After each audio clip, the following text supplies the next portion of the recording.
All right, what's up, guys? Welcome to On the Block. Jordan Crawford, long time. Ayo, John, my man, that camera's on. Toast him, no, what's up? So obviously we've been doing the show for a while. I'm talking basketball, but with all the things that's going on in the world right now, especially in the States with the racism going on, just wanted to kind of touch on that with some of my closest boys. And you guys kind of tell us, what you've gone through in your life in terms of racism. Jordan, I guess you came from the march, so maybe you can give it, kind of let us know what happened there, how that was. So yeah, I just came from the march with, I always say it wrong,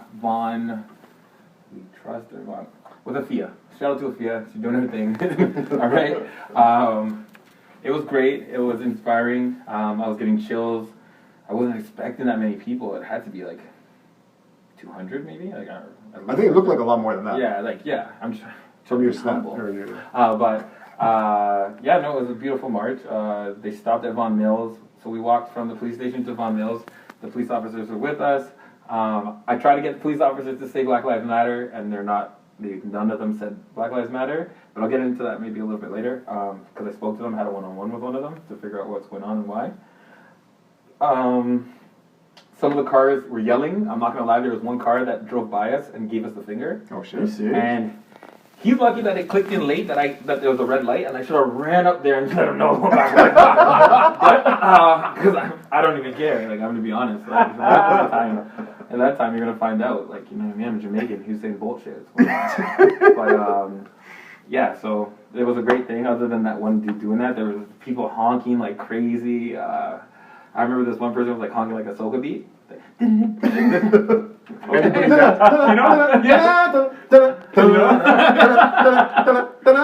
it was great. There had speakers, we had spoken word. We had this woman who said this powerful speech about what happened at Woodbridge College. She literally called out teachers' names. Wow. She a student? No, it was her kid. Okay. And it was so powerful, but powerful speeches, and it was just a powerful march. And I know it's probably not popular. Shout out to the police because they helped us with this. So let's be Yeah. You can't shut down the street without police. Shout out to the police. Shout out to VIA. Shout out to that movement. Shout out to the peaceful protest. That was a very powerful thing. We need to keep this up though. We can't do it one time only. Thank you. Many times.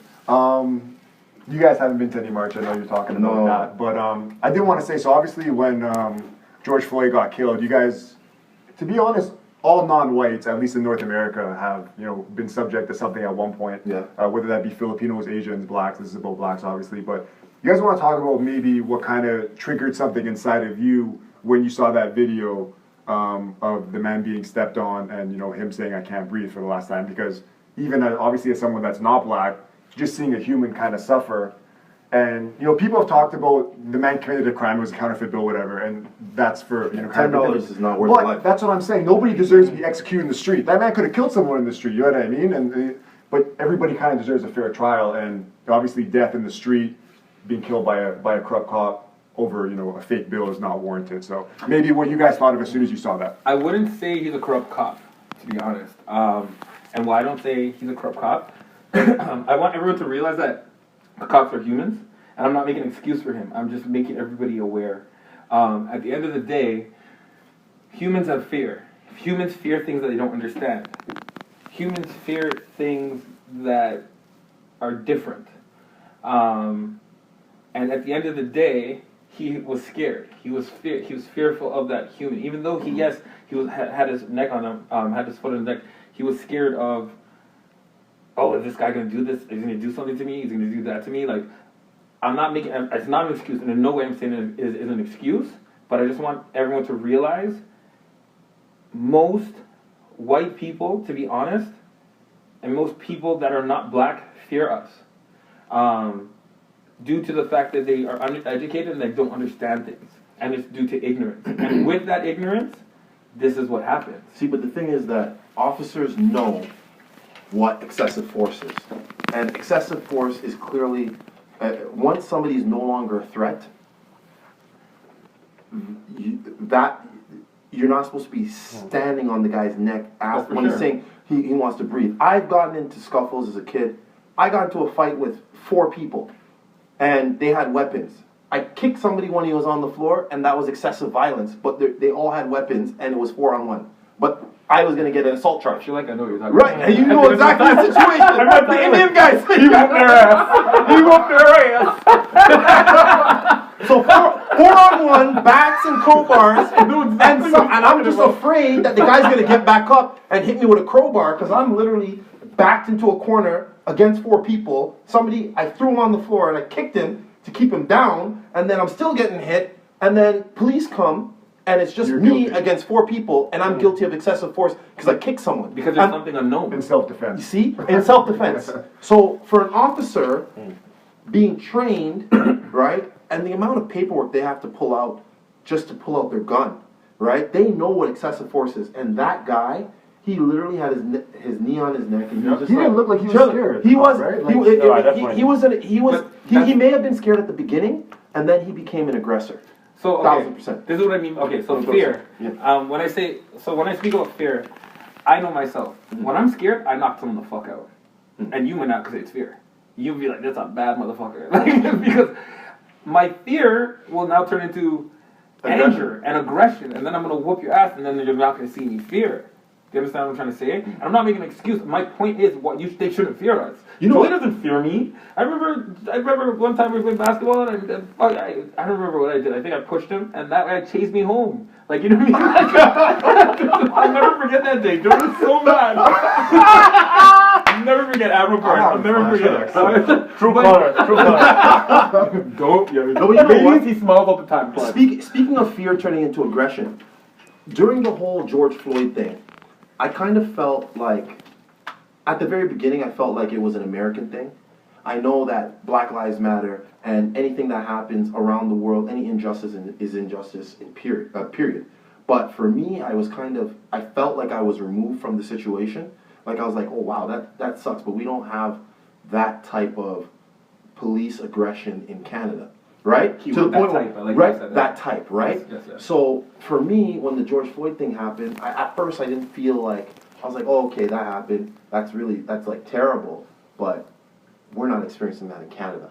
And then I didn't realize that there was like a latent anger that was seeding up, right? So I did something that makes no sense, just like you said. Out of fear comes aggression. So now I'm driving, suited up, I'm in my car, I'm driving, officer sees me, I'm driving one way, officer's going in the opposite direction. We're 3 lanes apart from each other. She's on the far left lane and I'm on the far right lane. There's a median in between us. She's going the opposite direction, and she's like, she just pulls on she puts on her sirens, turns around and comes behind me. I'm like, oh, she must have got a call. So I'm just waiting I go to the next lane, waiting for her to pass me, and she pulls me over. I'm like, and I'm thinking to myself, there's no way that she knows I'm speeding because she's going in the opposite direction.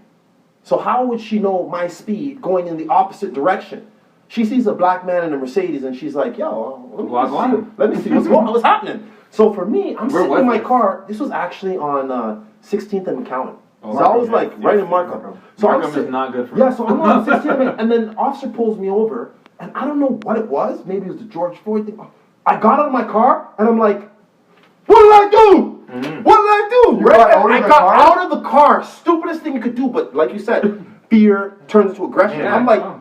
this shouldn't happen to me. Yeah. Fucking people are getting shot and killed, and now you want to pull me over? I'm 2 minutes away from my appointment. I walked out, my hands open like this, and I'm like, what did I do? And then she's like, you were speeding. I'm like, there's no way you know how fast I was going when you're going in the opposite direction. You're targeting me. And she's like, sir, I just want you to slow down.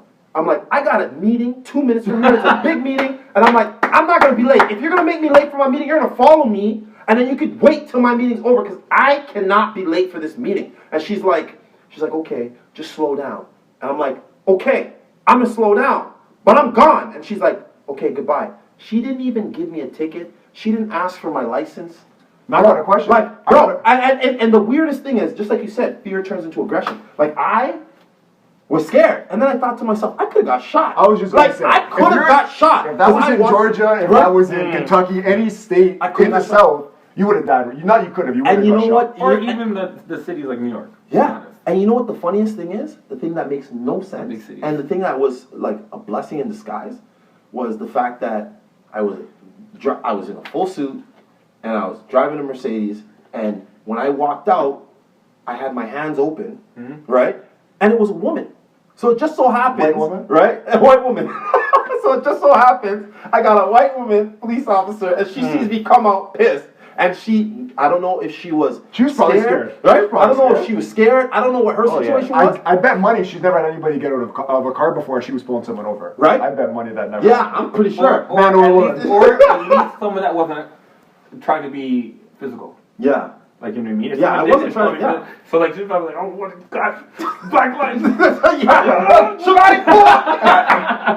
Like, not even knowing what to do. And I was scared, but that fear turned into aggression. And I was like, I'm not,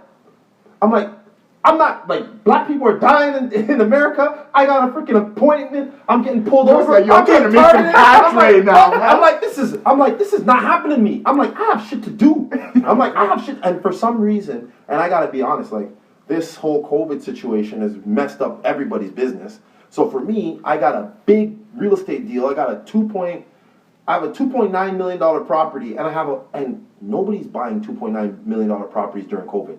So I have a Chinese buyer who wants a $2.9 million property, and I'm thinking, cha-ching, commission, guaranteed. And this conflict. I was already 10 minutes late for this appointment, and there's another agent there, and I was 2 minutes from the location. When I say 2 minutes, I'm talking, I can see the street I'm supposed to turn on. And I get pulled over. And I'm like, This is not happening. you're not getting between me and my check. Not right now. Not right now. Come Right? back later. Not right now. You gotta come back late, or you gotta wait. I don't care if the sirens are going. I'm gonna do what I gotta do. And in that moment, like you said, the fear turned into aggression. And then when I got back in my car, I'm like, what the hell did I just do? Right? Like I told my girlfriend, and she's like, you could have got shot. And I'm like, I know, but Sometimes it's needed. right? Not even a warning. She didn't take none of my Of course. information. No, I have a question, right, regarding everything. Talking about the video, like I feel like there's a thin line between the cops being aggressive and then the cops not understanding or not having consequence for their actions, right? I feel like the cop Accountability? Yeah, but I feel like the cop himself or herself, whatever, right? Like before they use excessive force, do they consider the No. consequence? No. And that's where we question the system. Because the only people that can provide a consequence is the system, not us. See, but right? this is okay. But So this then that's where it becomes tricky because if I'm a cop and I know that if I do X, yeah. the worst thing that can happen is I a get suspension, suspended with pay. then that's fine. Now, if the possible consequence is that my career is over and then my wife might change her last name, because that's what happened with the guy that that's what media said. That's a different story because we don't want to talk about media right now. That's a whole different conversation. But I feel like if, not necessarily cops, anything you do, if you're in the bank, whatever, if you feel like you do fraud, and the possibility, like worst case scenario, is you're going to get fired, you're not going to get a job anywhere else, you're going to think twice before you commit fraud. But now if I'm going to commit fraud in the bank because I work in the bank, and the worst case scenario is a suspension, then that's fine. That can happen. You have nothing to fear. So then now, that's where we start questioning the system, and that's where people get crazy, because if the people that have, that are in the position to use excessive force are not going to get penalized for whatever they do wrong, and then they're going to think about the consequence, how do we feel? Right? And that's where it becomes tricky. So the big thing. I guess a big thing. What you're saying is that there should be Penalties? heavier penalties to deter police from But in acting everything, out of pocket, right? just the same way it is in everything. The same way it is for every job, not just because it's police.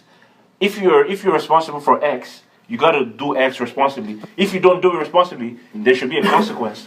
If there's no consequence, then of course I don't need to be as responsible with whatever power or position I have, right? Because there's no consequence if I do it wrong. So, like, I came to this thing, Jordan, you're gonna be blunt. Because I feel that Joey's gonna have, I'm gonna be honest, a lot of white listeners. So, I think you need to hear fully, like, what we have to say. So, here's the thing. So, with this whole system talk and everything, you can't, because it comes from the top, right? The top people are white, wealthy people, right? that lack empathy. Agreed. Right? Mm-hmm. Okay. So if they lack empathy, it's not gonna come anywhere. It can't come from the top if at the end of the day everyone at the top is white, wealthy, and they cannot get it. And at the end of the day, they don't want to get it because a lot of people, because a lot of black people we have to look ourselves in the mirror to move forward. We have to do all these things to move forward because of how society is. We have to check ourselves. We naturally have all these empathy pieces that we actually have to do due to society, right? A lot of people, and especially, to be honest, white people, especially in North America and in Europe, don't have to do these things. They don't have to check themselves. They don't have to be double-minded. They don't have to be double-minded at all. Because most people are surrounded. Joey is surrounded by black people. That's why Joey's just always been different. It's from like baseball. I knew skinny Joey. Like, you know what I mean? Like skinny ass motherfucking Joey. And Joey's always been different. Joey's always been sensitive. Like, you know what I mean? So I don't know who in this house or what happened to make you like this, but that you have a gift. You feel me? And you have a serious gift because I'm not saying, oh my God, Joey's rich, but you're wealthy. You come from a wealthy household. You are unique, my friend. And I want white people to know that are unique. You need to understand you are unique and stop looking at people and be like, oh, no, I'm like this. Other white people are like this. No, 80% of white people don't fuck with us. Like, let's be honest, and they try to pretend they do. And yes, that is a high number, but in my math, this is what I say: 50% of people are racist, and then there's another 25 to. No, not even 50%. I'd say 33% of people are racist, and then there's another 33% of people that are racist due to ignorance and due to unknowing and due to not looking themselves in the mirror. And that's most of Vaughan, that's most of Canada, and at the end of the day, if you can't look at yourself in the mirror and be like, yes, I'm a shitty person. Because I can look at myself in the mirror. I've cheated. I can keep going down the list of all the shit that I've done where I can look at myself in the mirror, and that's what makes me better myself as a person because I'm able to look at myself and say, I suck. But you want to be better. But I want to be better. And grow. The problem is a lot of people, and especially the people at top that are white, and they don't want to know that they're racist. So they lack accountability. Exactly. They don't want to know that I'm racist. I'm not racist. I'm racist. I have a great heart and I'm racist. A black person, a big black person that looks like their hood, walking down the street, I'm crossing the street. A big white guy with his head cut off and looks like I'm Skinhead. out. Skinhead, I'm out. I'm out. A mob of Asian men, I'm out. Are you crazy? I don't feel like they want to be around me. A bunch of brown men, you think I'm gonna go there and chill? I don't think you guys like me. Does that make me racist as like a person? No, that means I understand my biases. I understand who I am. And to society, you know? Exactly. And it's okay to have racist things. It's okay to be like, oh, black people like chicken. And if that's what you think, that's what you think. Stereotypes and racism are a little bit different. Exactly. And you have to know that you have these things in your mind. You have these stigmas. Everyone has these stigmas. But unless you accept the stigmas and accept that you can have these things in you, you can never change. And for some reason, I don't know what it is, a lot of y'all don't want to look at yourselves and be like, wait, I would cross the street if a black person came. I would look if I saw a black person. No, you have to know that you would do this and be okay with it, and then that's how you graduate into this empathetic person. Mm-hmm. I don't know how you guys feel about that. Yeah. No, interesting. Get past me the mic. Now I have to say something. Like, at this point, I need to say something. Amen. No, interesting. Like this conversation we can go deeper if you want. Like in terms of, I'm totally against media just because media is manipulated and controlled by select people. So, like nobody's born racist. That's obviously from scratch. But now you're talking about looking at the mirror, right? But then if I look at the mirror once or twice a day, but I watch TV 10 times in the same day, so I'm looking at what I'm being fed more than looking at myself. Yeah. So at that point, over time, it's easy for you to get lost. Oh, 100%. Because then you don't see yourself. Amen. You're seeing whatever media is showing you to see. And that's when it becomes tricky. I feel like, including myself, I don't watch TV I don't even have a TV at this point, just so you understand. It's not because I cannot afford a TV. Like, I don't want a TV in my house. When we're at work and we're going to lunch, I turn the TV off in the lunchroom. I don't want it. I'll rather Jordan said, I'd rather look at the mirror 10 times and maybe watch TV one time than watch TV 10 times and look at myself one time. Because then I can look at myself, I can better myself, I can decide who I want to be. Know your values and your morals. As opposed to making the media decide Who you are. who I am or what I see or how I see. Amen. You know, so it's tricky. Like, it's very tricky. If you watch TV every day, all day, you're going to be scared to go out of your house. 100%. Whether it be COVID or I wanna- 100%, regardless of what it is. You see, we can pass the mic again. So I'm going to bring a different perspective, and this is because I went to University of Windsor, and University of Windsor is bordering Detroit, Yes. and Detroit has one of the highest crime rates in the North States? America, right? In North America, period. And think one of the things that actually happens that a lot of people don't know is there's a lot of police brutality, but there's a lot of police slaughters that are happening in Detroit. Killing police. Killing police, right? sure. And people are not aware of that. How many people have watched Power? You guys? Or the 50 Cent. 50 Yeah, Cent 50% Power. No? You haven't One of watched? the only black person people that never watched it. Have you never watched Power? I'm black and I've never watched Power. Come on, man. Stereotypes! Come on. Okay, so anyways, there's a scenario where there's a scene where Kanan basically gets pulled over and he's like, I'm not going to jail, and he shoots about 5 officers, and then he drives into his car, and then like basically after being shot a couple times, out of loss of blood, he ends up in a ditch, right? And that in Detroit is It's a thing. It's real. it's real. And actually, because the media wants to maintain a sense of Fairness. fear Okay. and authority with the police, they don't Want to show they vulnerability? don't want to for show the- vulnerability, Okay, I get what you're saying. right? So the officers are literally in their lunchroom, like, yo, Jimmy just got shot. Yo, so and so got dead. shot. He's dead, or he can't hear anymore, or different things. So now these officers are, because of the things that they're hearing around their lunchroom, now they're scared. And I've actually experienced that. Where back in the day, I used to hustle. I used to sell motorcycles, cars. I sell anything that was legal. I could get my Since hands high on. school. Like, I knew him. since I high- knew that. He said legal. He's Nigerian. legal. You taking shots today? Is that camera on? No, I need to bring out my Brazilian passport. He said legal. No, we're real shit. Like, I actually, Shit. no. Shit. So I was selling. So this is random, and a lot of people don't know this, but you can actually put 2 motorcycles in a Dodge Caravan.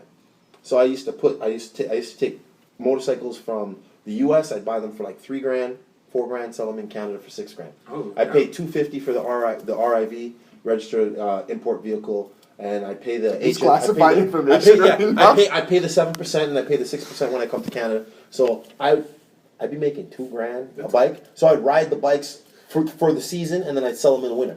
So basically I double up, and I got to ride a different bike every season.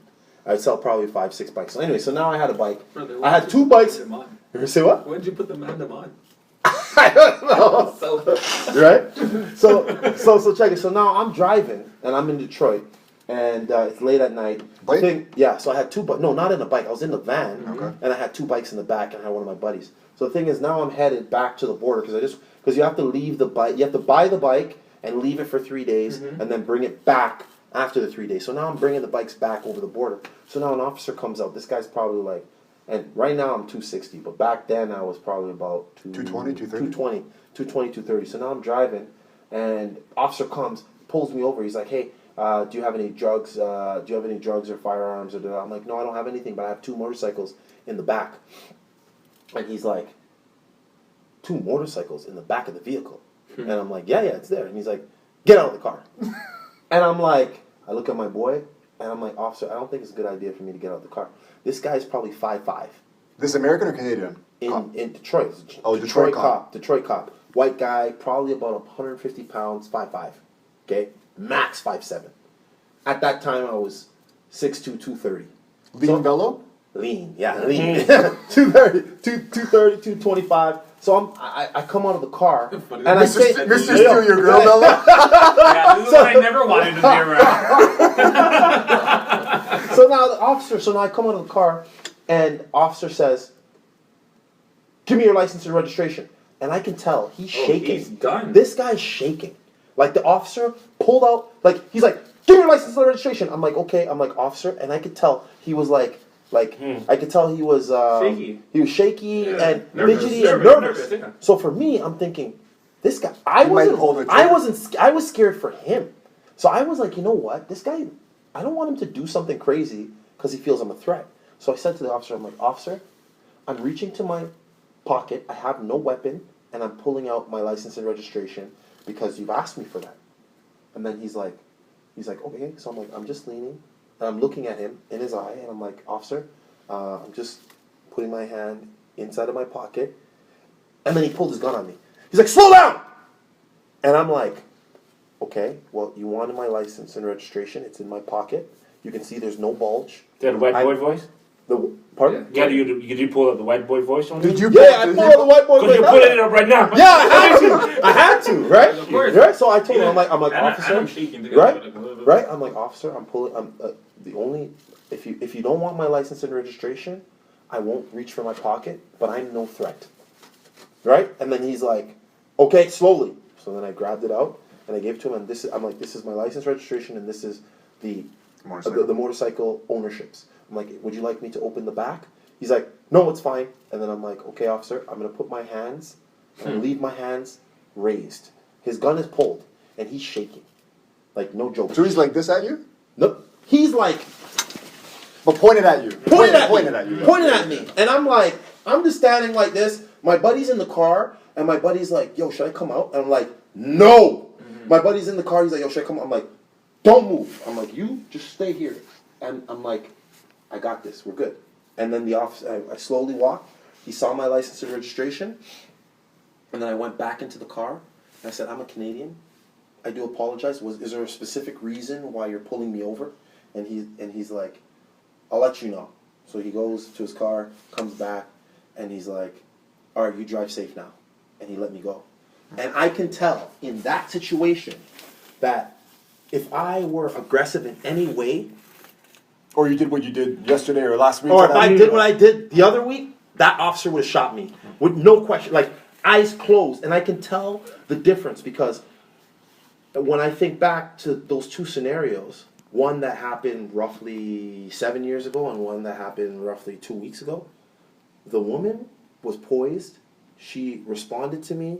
She was articulate, and she just said, look, I just want you to slow down, right? The other officer, he was scared. in attack mode almost. And he was in attack mode. And I think it has a lot to do with what's happening in that area. I don't know about George Floyd. I don't know about that area, the specific area he was in, but I think that plays a role in, I think what's happening in those areas plays Product a of role. the environment Yeah, kind of thing. product of the environment. That plays a role into how people act on the job. Definitely, Yeah. 100%. Because I experienced it. Like I've never thought to myself, "Oh my God, this officer's scared of me." 'Cause of those let cops- let me make him feel more comfortable, safe. You Right? go first. You go first. No, go. I was gonna let you guys go and then have a question once you guys kind of. So my thing is with what you're saying, I get it, and that's basically one of my favorite things, and how they act. But my problem is, as a social worker, okay. So I'll put it in this terms. As a social worker, my job is to de-escalate situations. My job is to think critically and make sure that I do everything to de-escalate any situation like that. My job is to think critically, right? So if something happens, and quickly. if something happens, I have to do this. Whether I've been my first thing that the man was like, yo, I'm gonna shoot you. Hey, yeah, you wanna let him know what area you're in, too. Rexdale. I'm in Rexdale. Literally across the street. Jamestown? Good, yeah. Yeah. Literally Orpington. beside Jamestown, beside Mount Olive. Yeah. Literally beside Mount Olive. Yeah. So yeah, they threatened me and everything, and I'm not gonna lie. And the real threats. Yeah, real threats. Real No, threats. real Yeah. threats. Real threats. Not white officers. Yeah. Black. No, I'm saying my youth. Oh, you're the youth. My Yeah, his youth students threatened are- How old? 21. What's the age group? My group is 12 to 25. So yeah, Yeah. there's some real guys to be Yeah, honest. seriously, a lot of seriously, real a guys. lot of real guys. And so in that situation, I still was like, I was like, say it again. I'm like, say it again, and I'm calling security. Yo, I'm gonna blow your head off, dog. Okay, security.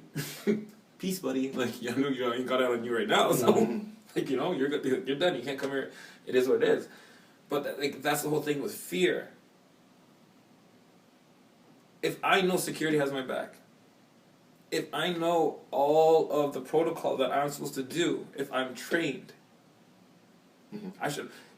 If I was one of these white guys that are police officers, even black, let's be honest, because let's be honest, some of y'all black police officers ain't for us. That's true. But you know what I mean? Some of you black teachers ain't for us. They actually overcompensate. Yeah, Some of yeah. the black officers overcompensate A lot of to young show teachers that too. that there's no bias. Exactly. Come on, step it up. So, but yeah, There's nothing wrong with empathy. if I'm able to do that, that doesn't make sense. If nurses are getting patients that are like, they're going crazy, fuck you. I know a nurse that said, she's like, yeah, the guy says fuck you to me all the time, blah, blah, blah, and I just gotta take it. But here's the joke. This nurse will be like, why are the black people so aggressive? Why are the black people so aggressive? Why are they doing this? But she can't see it's the same fucking thing. As a nurse, you take shit because it's your job and you de-escalate it. That's what you're supposed to do. Cops are supposed to do the same exact thing. But we're letting these guys get away with using fear as As an excuse as for an violence? Exactly. So being like this, my nigga. I was gonna say, just to you real quick. Oh, okay. Do you ever, because we talked about how cops feel in Detroit, maybe in Yeah. other cities going to work, probably Baltimore and all that. Do you feel fear going to your job every day? Like, do you think maybe this, like, something might happen? I know that, you know, Okay. I always say, like, any of us could go in a car crash, could get struck by lightning, but, like, do you fear more than you would maybe anywhere else due to the situation? Do you mean like by police or do you mean like just No, by your kids, let's say, the threats. Like, do you think anybody would ever... I'm not scared of them, but that area is. That's what I'm saying, even that area. Yeah. Even as a black man in that area. Yes. Right? Like, I like to walk with my Albion Neighborhood Services, like, you know, staff. Like, you know what I mean? Employed. Yeah, like, I'm not, no, I'm gonna keep it honest. Like, to be Have you, honest, have you ever had somebody come and say, identify yourself? there? Yeah. No, because I have clout there. Like, you know what I'm trying to say? Like, I'm being very honest when I say that. So, like, no. And I'm gonna be honest when I say the cops there, like, the cops here, they have nothing fucking better to do. You guys need to stop picking your bum cheeks and just coming at me when I'm smoking my weed in the parking lot, dog. Just chill, man. But, you know, like, in the Toronto, they don't stop you for that shit. They got shit to do. Like right now, like, I can be honest, like, even my youth, like, you hardly get stopped. If you get stopped, they give you a freaking hard time. But they ain't got no time to stop you. Like, I'm gonna be honest, In Toronto or in Toronto you're I talking wouldn't say about? Toronto. It's in Rexton. Rexton, That's, again, Rexton. because in Toronto they got time. Yeah, Bigger fish to fry in Rexdale. Yeah, because I remember one time, I'll never forget, I was driving down, oh my gosh, Chinatown. Again, I was smoking with my friends, and we weren't drinking and driving. We were driving, and yo, I was having a ball. The song Don't Like. Don't like? Oh, yeah. Chief. Don't like? That's next nigga. So, That's the shit I don't yeah, like. dog. I'm there, I'm driving. And the music video. Wrong nigga, stop nigga. That next shit I don't like. Your shit, legally, I've been on my own life. Woo! That's real nigga. Woo! Next thing, nigga. The pounds in my hair, nigga. I'm going crazy and I have no hair. That's the shit I'm talking about. So I'm there, and then I swear to God, the cop comes. Me and my friends are like, Hello, officer. oh no. My boy goes, we're getting pulled over because of you. We're getting pulled over because of you. I'm like, don't worry, we're good. We're good, okay? I got this shit. I'm gonna put on my fucking Jordan, boys. And I got this shit, okay? So That's the duality. So Being then, able to switch. so the guy comes up, he's like, do. Smells like weed in here. Oh, does it? And I wound up the window like this much. He's like, wind down your window. Wind it down more. Wind it down all the way. Okay. Yes, we did smoke weed, officer. Okay. Well, I'm gonna check your car. You know, this is the best thing they always say. Hey, just tell me if it's weed, and then it's all good, buddy. And then I honestly, every time I look at them, I'm like, are you telling the truth? Because I will tell you there's weed up in this shit. So I told him, and he's like, oh, we gotta check the car. Bam! This guy, I'm not gonna lie, he actually was nice. He's looking through the shit, he's like, oh, found weed. And then as he's looking for more weed, he looked at me and he's like, do you have any more weed in the car? And I'm like, I don't know. I'm like, this is when I had my van. I'm like, it's a big van, and as you can tell, it's messy. Like, like I don't know what to tell you. He's like, if I find any weed in your car, then you're in trouble. I'm like, listen, buddy, I just told you I don't know if there's weed in my car. So like, how are you gonna get me in trouble? I'm speaking to his chest, and I swear to God, I'm like, how are you gonna get me in trouble when I'm telling you I don't know? So then this next fucking cop come, NYPD blue, like with the fucking, like the white guy, you know the white guy glasses? You know what I'm talking about? He's wearing the Bret Oakley's, Harts. the Oakley's. Yeah, the Bret Harts. Where did he give you the sharpshooter in the Yo, streets? I was like, as soon as I saw him coming with the Oakleys, I'm like, fuck, it's over. He's wearing Oakleys. Fuck. So then he came in. He came in with, he came with the Oakleys. He's like police Terminator. Yeah, like, oh, Judge no. Dredd. He literally comes in. He just comes to me. He's like, "Where are the drugs? Where are the drugs and where are the guns?" The guns. I go, "What? He's like, where are the drugs and where are the guns?" I'm like, "This. Listen, buddy. This is like when I'm in school. I can't get arrested. I'm trying to be a social worker. I'm trying to help people like me.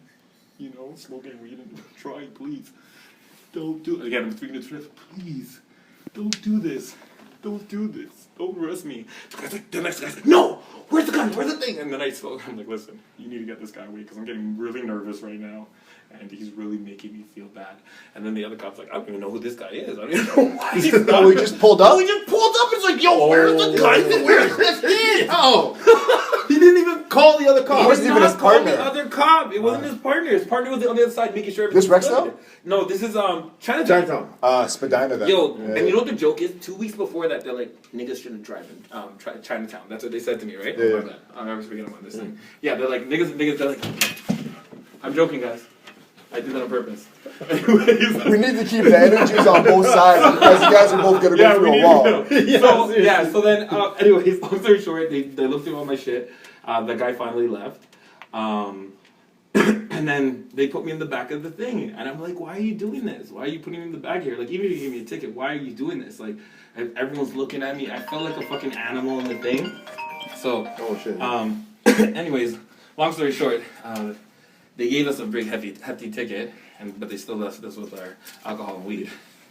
But like the treatment, and I'm telling you, when I say I was so scared of getting shot, and I was so scared that they were gonna imprison me. How long was this? 5 5? 4 years ago. Yeah. Yeah. So, and I'm telling you that had me shook. Like every time now that I have interactions with police officers. Because I've had other interactions that were bad too. Like, and some of them you might be like, oh, they're really bad. But this one, where the man was looking at me and he's like, where are the guns? Where's the things? I'm like, We're not at that level yet. yeah, like, this is crazy. And I'm going to be honest, the officer even said at one point in time, he's like, this is kind of getting pathetic. Because I was begging him. I'm like, don't fuck up my life. I'm like, brother. You're empathetic or his boy? No, I would say to him, I'm like, yo, don't fuck up my life. I'm like, brother, I'm a good guy. Like, I'm like, all I do is smoke weed. Like, come on. I'm like, don't do this. If you give me a friggin' And it's ticket- legal in Canada. Exactly. Like, if you give me a ticket, then I'm done. But yeah, so it's funny. Like, Rexdale police are a lot different than Toronto police. I do not feel safe going downtown. It's almost like Maple to me, and like the police here. And like in the sense of them stopping me for no reason and shit like that. Okay. Ayo. Yes, just going back to what Tosin said, right, about how things are in Detroit, right, based on the story he said, and how cops are getting slaughtered. I'm probably the most neutral guy you're gonna ever meet. Like, I'm very neutral. Luckily, I was raised in Nigeria, so we're all black. So discrimination is in every, like, people discriminate for whatever reason. Racism is just falls under discrimination, like discriminate for race. People discriminate for whatever reason. So In Nigeria, it's for money. Oh, They yeah. discriminate based on status. yeah. But everywhere is the same. Status is part of it. Racism falls under. It's all the same. But just following your point, which is very interesting. Imagine you're a cop, right? And this is for everyone. Like I said, I'm like the most neutral guy for everything. Imagine you're a cop. You know that your guy that you were working with yesterday got killed. Mhm. You know that the media is not talking about it because they're trying to show authority, right? Yeah. So we're following your same line of thought. I'm a cop. And then I pull somebody over and I know that my guy got killed yesterday. Of course I'm going to be scared. And then you, based on what everything else that's going on, you're scared as well. Yeah. So now we're both freaking out, but I'm the one with the gun. Yeah. Right? What? But I'm the one with the gun. I'm the cop. But in Detroit, they have as well. For sure, they have if you're pulling them. Well, chances are in the States. You mean like they might- the person that the they pull up? passenger might have. The Oh, driver might have. It's either they have or they probably know someone. So Yeah, that's what I'm saying. We're here, it's not as likely. no, but which makes it even more It's not interesting. as likely as there. Like Maybe in certain parts, but yes. I'm saying like in the States, it's more obviously because it's legal to have guns. It's more likely in the States than in Canada. Oh, 100%. So think about it. It makes it even more interesting. So we're both scared and we both have guns. And I don't know what you're going to do and you don't know what I'm going to do. And then it becomes tricky and then things a happen. mind game. And then, exactly, and then things escalate and then now we are where we are.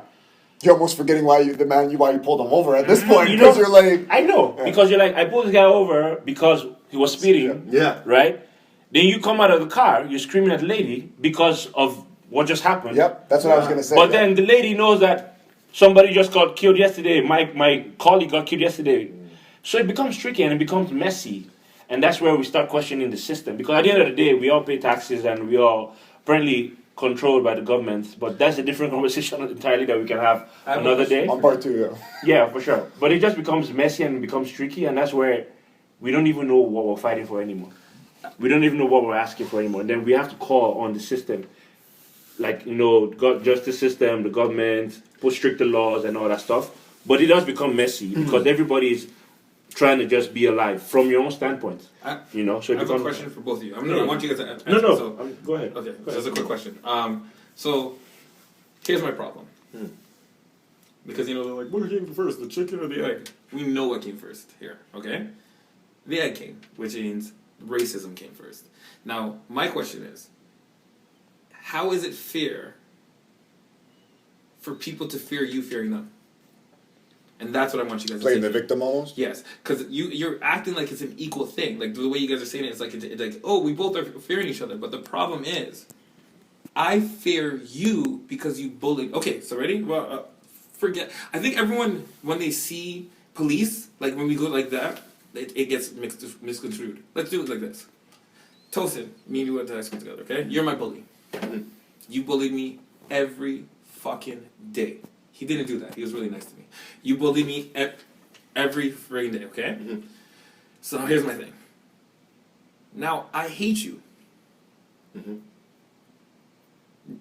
You punched me. You beat me up. Now, I went to the gym. Now, I did all this shit. Oh, so you're bigger now, And now I'm bigger. now the bullied is the bully. And I built myself up. And Toast And put you- on now some you- weight since then. He's and- not yeah, as agile. Yeah, or even you are, like, whatever. Or you put on some weight, and now you're there, and you're like, hey. And you're like, hey. And What's I'm up? like, fuck you. I don't fucking like you.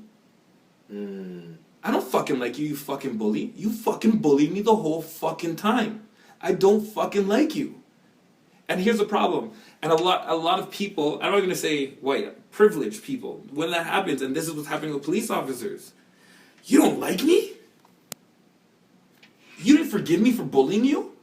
Did you say sorry? Did you show empathy? Did you prove to me why I should forgive you? Because at the end of the day, if you get why you bullied me, you should understand why I'm treating you like shit. You should understand why I'm fearful of you. So at the end of the day, there's no, to me, and this I want you guys to answer this after, to me, there's no excuse for them. Because you need to get where the fear started from.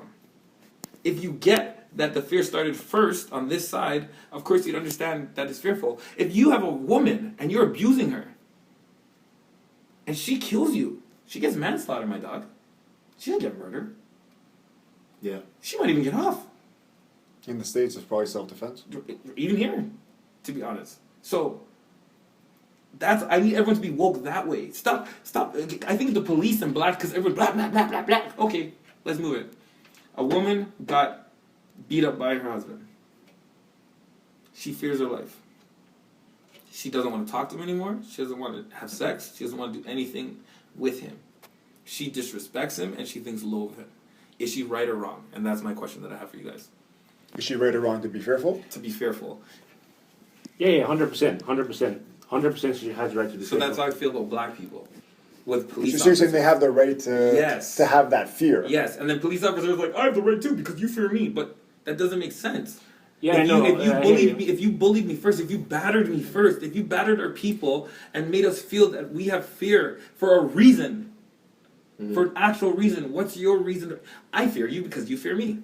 No, I hear you 100%. I just don't think the problem is the police at this point. No, it's a system. No, I just Exactly. I just used it. Yeah. Which is you have a valid point. I actually disagree.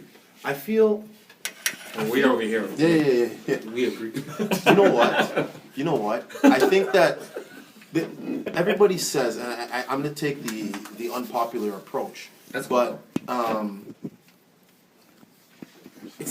I feel that the biggest problem with people of the African diaspora and the system is that we haven't exercised our will, and we haven't been organized we haven't been organized in such a way that other minorities have been. Okay. And 1 second, and I'll explain. I'll give you an example.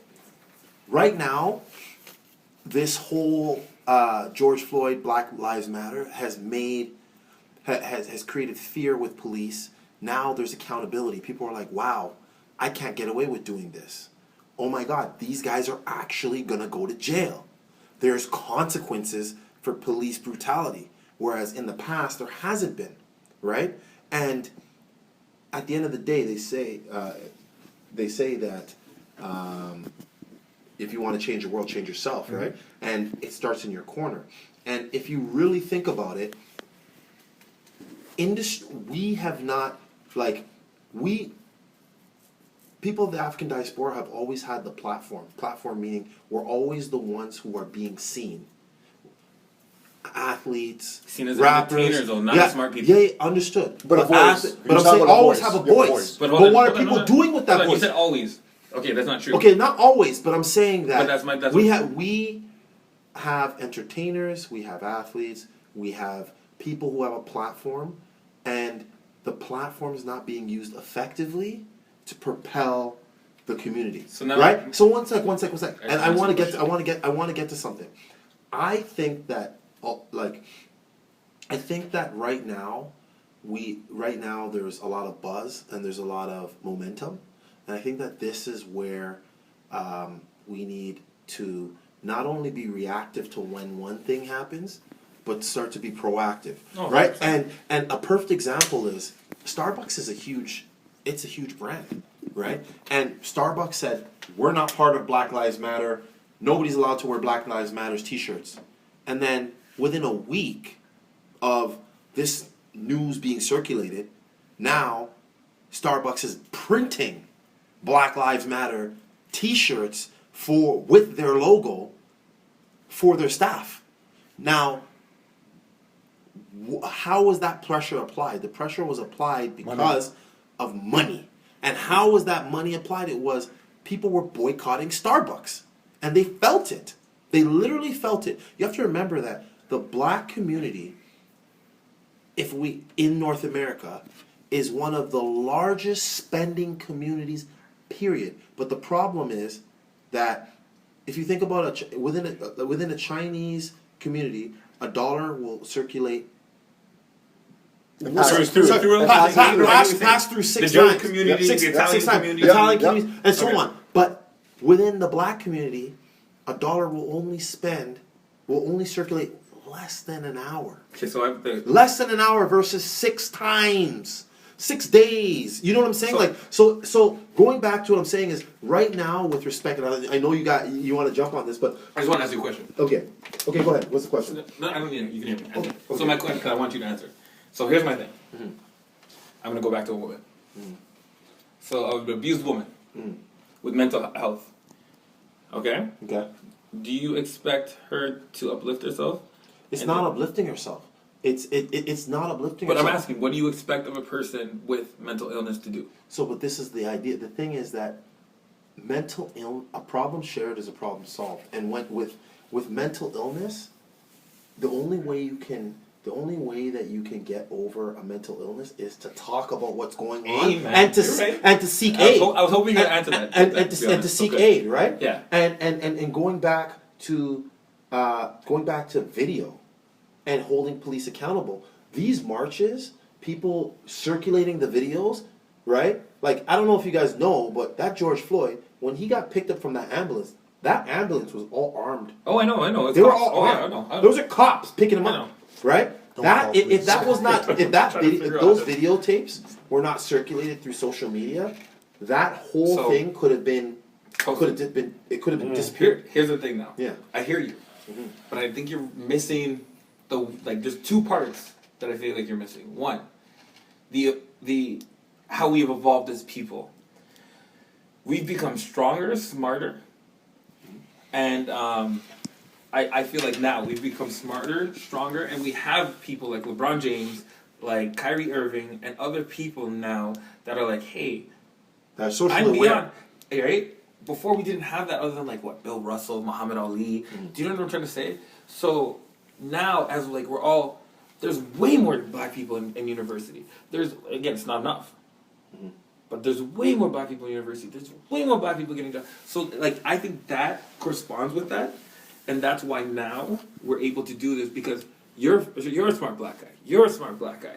We were able to articulate ourselves in ways that I'm telling you, my grandfather could never. He has so many feelings and he has so many things to say, but he can't articulate himself the way that I can without getting mad, without crying, without being able to do this because he's not educated. He's not, and I'm not even saying just book-wise. It's book-wise as well, but I mean, he's just not as educated as us, right? And that's the thing that, to me, what the system did. The system was trying to bring us down. And then what you're saying now, I do agree-ish with what you're saying, because we need to do better. We need to build ourselves up and everything else, but we need to know that, hey, we didn't, instead of like, because the way that you said it was like, oh, I felt like you're like, no, we need, like, it felt like it was kind of coming down on us, and like, instead of it should be like, yo, let's be more woke and aware because this is what is happening. Like after everything you said, I was like, oh, you are 100% right, Tosin. You're 100% right. But I can't blame ourselves when at the end of the day the system is made to oppress us. The system is made to make us ill. The system is made to make us go against each other. Because if even white families, I know Italian families, broke Italian families, get in just as many fights in that house as black families. Bro, like, money matters, stature matters, education matters. Living in Rexdale, all the black people, all the brown people, they're all basically the same. The Middle Easterns and the black people in Rexdale are very similar, my guy. Very similar. And that's why I bring it to mental health.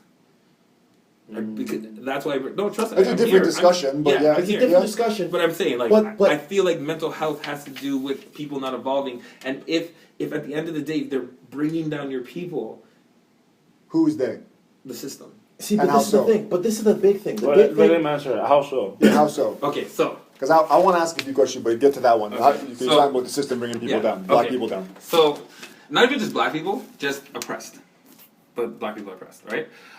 So you go. Okay, here's I'll give you me. Okay. Okay. So I went to school. I went to Gibson. Again, these teachers didn't know they're racist. I didn't even know they're racist. But now I'm looking back, I'm like, fucking teachers are racist. So at the end of the day, I have And that was a anxiety. multicultural school. Yes, especially for Maple. Yeah. So I was, so I suffered from anxiety disorder, and I was clinically depressed. When? Like what age? 20. I always had anxiety. That's what I figured out now. But I was clinically depressed in my mid-20s. Yeah, it was crazy. But Gibson's elementary school. Yeah, Gibson Elementary School. I had anxiety, but I didn't know. Okay. Because now that I'm smarter and I know, now I get it. Okay, so I went there. Again, my family's not there. They're educated. They tried. Trust me when I say that, but like, it wasn't. Education's not our thing at that time. So while this is happening, I'm there. They're like, "Oh, read this." I'm struggling with reading it. Instead of trying to teach me how to read it, they just said, you know what, you're dumb. Go in that fucking thing. They put me in another thing and put me, they put me, they're like, oh, Another class. math? Go. So, right there, I'm telling you, if Billy, Aaron Simon, I'll give you an example. Aaron Simons, he was in that class too, for example, okay? He got out of that fucking class because they worked with him. Oh, okay. They worked with him to get there. So non-black All guy, we don't know. He's white. White guy? All they did with me is they're like, good job, Jordan. You're smart. Good job, Jordan. I'm like, what the fuck is going on? Now catch this. In grade 5, Mr. DeVero's class. Mr. DeVero? Mr. DeVero, shout out to you with your black wife. You're the first white man that I ever knew with a black wife. So he... Hopefully you're not divorced, man. No, they're not. No, this is the DeVero that made it. He ain't divorcing nobody. All right, so we're there. So we're there, and I lapped my whole class 3 times in a math game. Okay? If you see a kid lap as a teacher, you see a kid that you put in that class, lap all of your A students 3 times. Should he be in that class? No. Okay. I just stayed in that class. Do you know what that does to stay in that class? It kills your confidence. It makes you think you're dumb. It makes you think you're not at other people's thing. Do you Did wanna other know- people get, did they skip or anything? Were you the only one that did it? Me, Simon, Adriana was in it. All the black kids were in it at first. But then Adriana was really smart, so that didn't make no sense why she's in it. Anyways, to be honest, it made no sense. But they just put us in that shit, Simon. Everyone was fucking in that shit. It didn't make sense. Yeah. They were in I what, the went- same I went class to as behavior everybody class else too. or the side See? class? They put me in behavior class Thank too. you. Yeah. For But what, the aggression, thing or what was it? No, because they're... I was there for a little bit of aggression stuff. But they were probably doing things, bro. At NACI, at motherfucking NACI, North Albion Collegiate, teachers are going up to this day. Teachers are going up to students and saying, "Oh, your people aren't raised right." Get the freak out of here. So the system is oppressing us. The system is making us think we're not raised right. The system is making us think we're not good. I went to Yeah, I high got school. some questions, so wrap, yeah. Okay. Sorry, quickly. Last thing. I went to high school. This was grade 11, university math. Okay, I was in that shit. I would blank out. I didn't realize. Now I know I have anxiety. I would study my ass off. Okay, and as soon as I got to the test, poof, blank out. Poof, blank out. Poof, because of the pressure. I can shoot. Put me at the free throw line and miss. Think about it, right? So. Game plan. So, anyways, long story short, Mr. Chung, jackass, went. He's like, "Look at Jordan, you didn't study." I'm like, "Brother, I." Jordan's got a hit list, right? Yeah. Like, For real, man. is that camera on? So, By the way, that's R. Kelly. That's R. Kelly. I want you to know. Was that for me to read? No, this is the list. The hit This is list. the hit list. so Mr. Chung's like, "Look at Jordan, you didn't No, study, I'm blah, reading blah, this blah." Check this. Before the midterm, I sat down half of my fucking class and made a Spice Girls song so they can learn how to fucking do the math. Every single person that I taught got over a 60. They would have failed that test. I got a 27. Because the system made me think I'm dumb. So when I see a fucking test in front of me, my confidence is low. Confidence is key. That's why we said mental health. That's why mental health matters so much. Because if someone's deterring your confidence, how are you going to succeed? So without succeeding and being educated, how can it be a voice? Because who's going to listen to a dumbass black boy? In a white area. But even black people won't listen to you, to be honest. Because we get brainwashed by the TV and by the news. It's true. Yeah, even the TV, today, yeah. my grandmother, I'm like, "Oh, I'm going for the Black Lives Matter." She's like, "Yeah." I don't even remember. She said, "Lady, stop watching the news." And I just walked away. So, anyways, long story short, I had to drop out of the class. But the only reason why they gave me a chance to go to college class was because Christina Taylor went up to Mr. Chung and was like, "Mr. Chung, he taught us this." I get you, but this So is wait, hold on. Now catch this. Went to college. I finished with a 95 and never studied. What do you attribute that to? No pressure? No pressure, and the teacher was nice. Nobody came back to me and said, "You should make maybe we fucked up. You should be in university, man.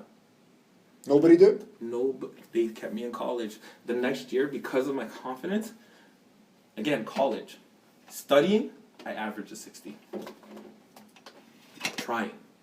But it messed up my mind so much. I know you wanted to say something. This turned into a Jordan Sorry. Okay, so- I have so many racist stories, man. You guys And have- I want to give Ayo the mic okay, as but well, going, because this okay, is going on okay, forever. but going back to the whole, Yeah, something interesting to yeah, there's a lot of things to think about. But the thing is that, irrespective of what cards you're dealt, I can have a shit hand, right?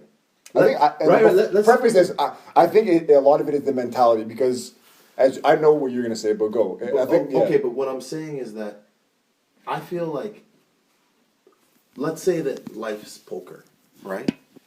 I can have pocket aces, and you can have 4 of a kind. And the way I play my hand, I can make you think that what you have is not enough, and I can win the hand with less, right? It's all about, Or you can lose one hand but win the game. or you can lose one hand or win the game. So the thing is that But no then you- matter what, we're dealt cards. Everyone's dealt cards, and yes, more often than not, people of the African diaspora, black people, were often dealt the wrong hand. But the thing is see you that, here. yeah, and I get that, and I acknowledge that, right? Right. And What do you- I what do you acknowledge- and I'll attribute that just- to? I'll give you an example. One of my mentors, and I can say he from a Canadian black man standpoint is like a superhero, and I'll explain why. He was Dr. Howard McCurdy. He was he was from Jamaica. No, sorry, he was born in Canada. Family was he was like 5th or 6th generation Canadian. Family came from the Underground Railroad, partly from the States, immigrated to Chatham, moved from Chatham to, like, I didn't know. When I came to Canada, I thought everyone was 1st and 2nd generation. When I met him and he was 6th generation Canadian, I was like, damn, there's 6th generation Black man, Canadian. white man? Black man. Anyways, he was the first. It's so funny. Right. I didn't know. Nah, I didn't know there was such a thing, right? I wouldn't either. I wouldn't. 6th generation black man in Canada is the first time you're in Right? America. I'm like, where are you from? He's like, I'm Canadian. I'm like, where's your This is the shit. Where's your grandparents from? Canadian. I'm like, okay. Where they from? Where they from? Canadian. I'm like, You guys are so dumb. right? And I'm like, I didn't know this. So anyways, going back to You guys are Howard idiots. McCurdy, he was the first black MP. Yeah, because, yeah. Yeah, he was the first Ayo's black. been waiting 60 minutes to get a word in. Yeah, by the way, so we let's gotta go. get it, Yeah. gotta get it. But anyways, in the short of it, he was the first black MP. He was one of the first black tenured professors in University of Windsor, right?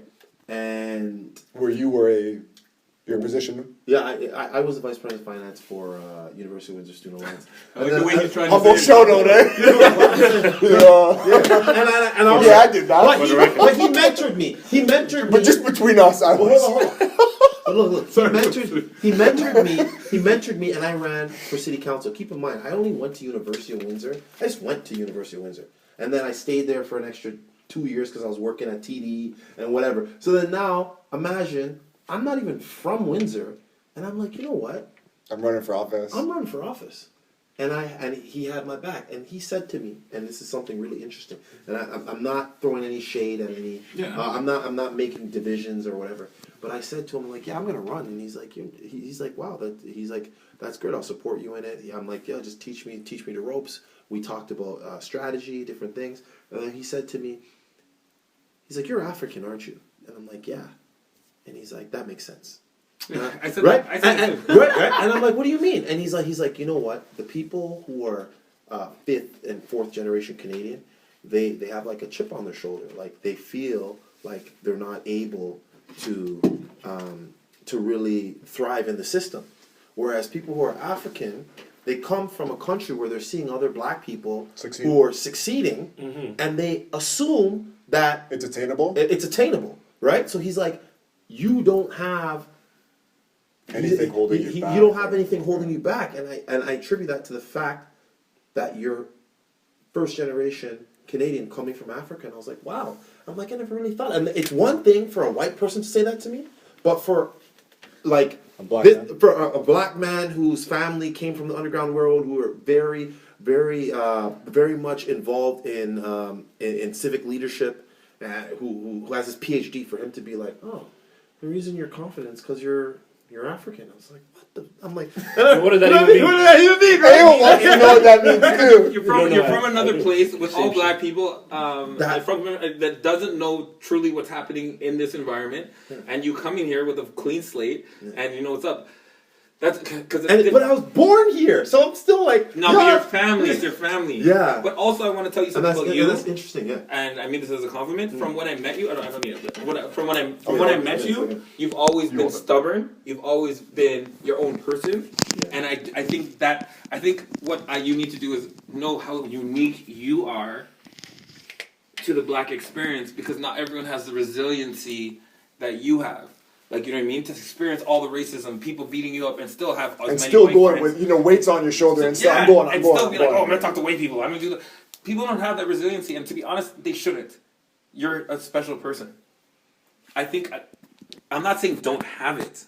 I'm just being realistic, because I feel the same way. Let's put a white person that's poor, they're gonna have the same struggles as a black person. The problem is, at the end of the day, they're black. Because there are a lot of Africans that are like you in Rexdale, but there's a lot that aren't. So I just feel like you feel what I'm trying to say? Yeah, no, I I really want you to realize that. Yeah, so what you're saying is that my experience is not the dominant. It's not experience. typical. Not It's even not close. typical. But you're a Disney story.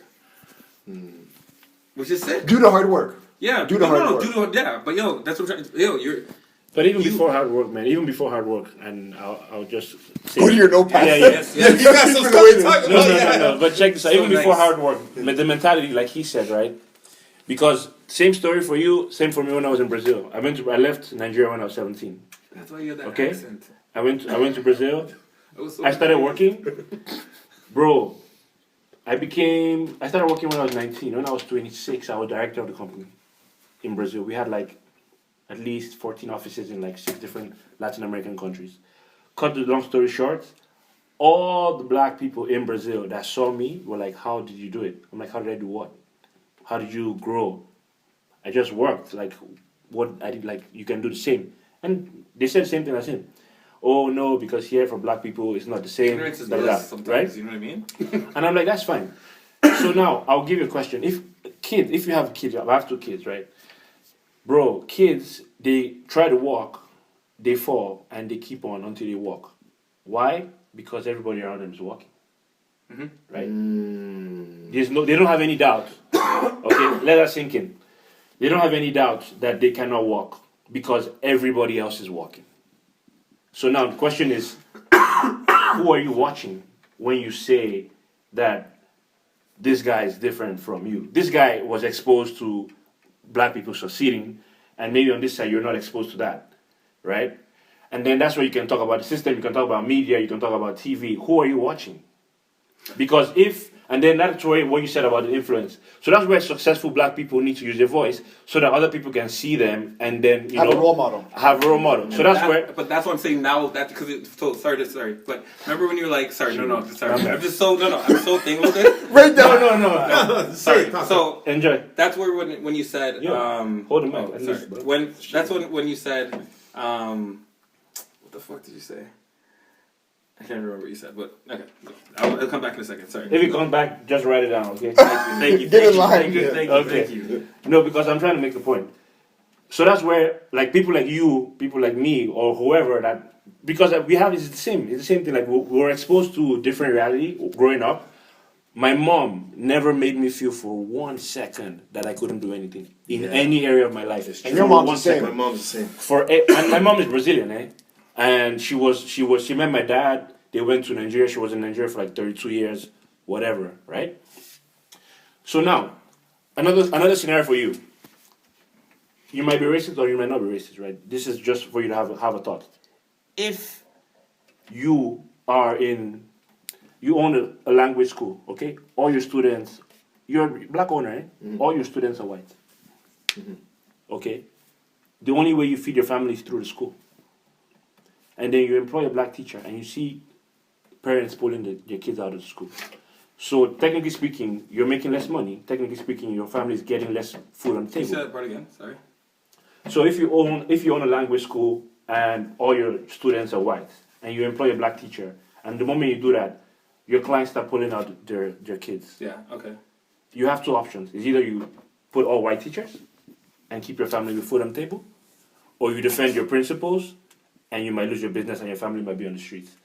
You don't have you don't have to respond. Just let that sink in. And that's how you see. Same thing with Starbucks. And Right. that's what I'm saying.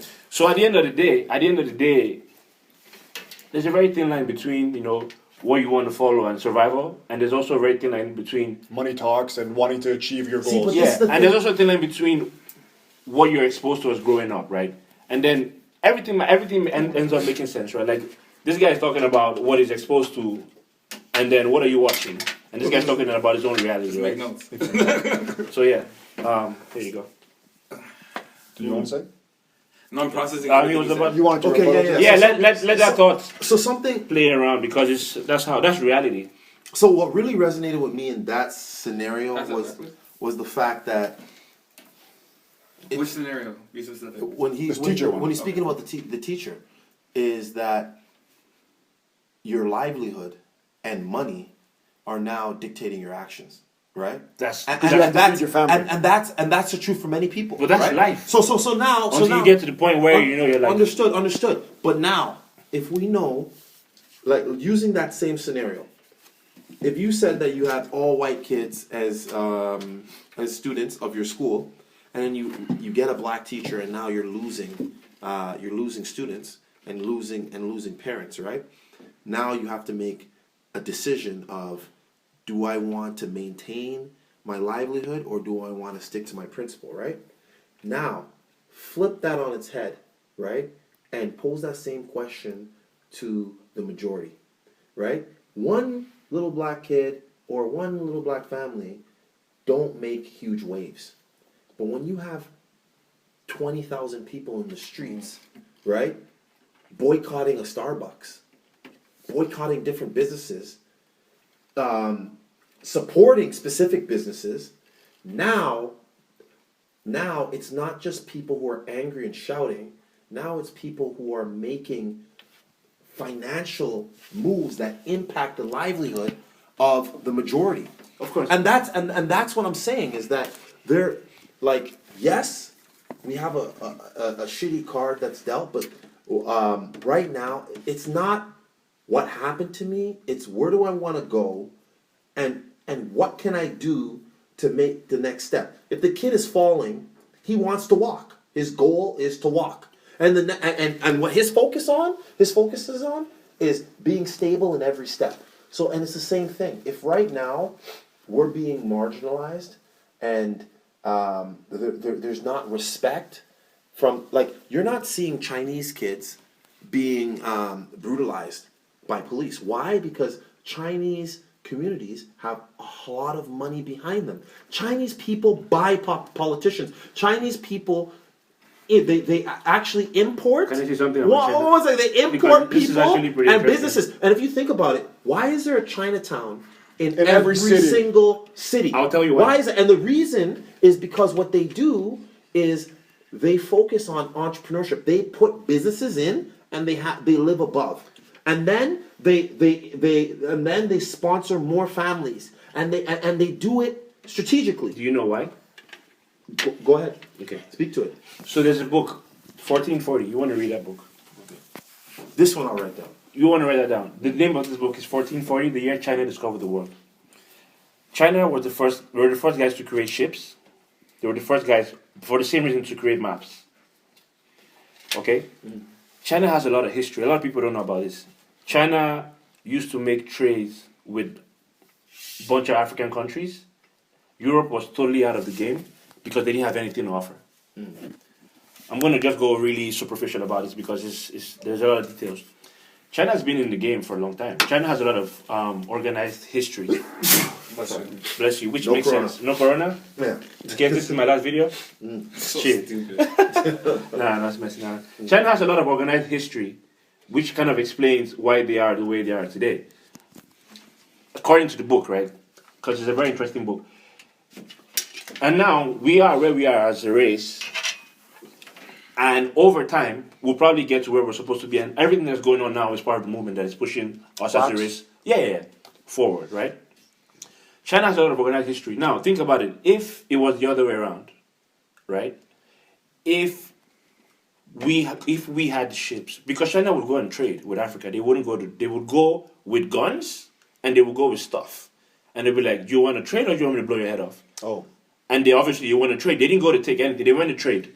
They would get seeds of stuff that grew in Africa that didn't grow in China or whatever. Tactics. So yeah. And then, according to the same book, there was a time where lightning struck a temple, China shut down for 100 years, and they gave a map to one of the priests at the time. This is very superficial. Read it up. This same priest used the same map to get to Africa and to spread religion through slavery. Knife and Bible.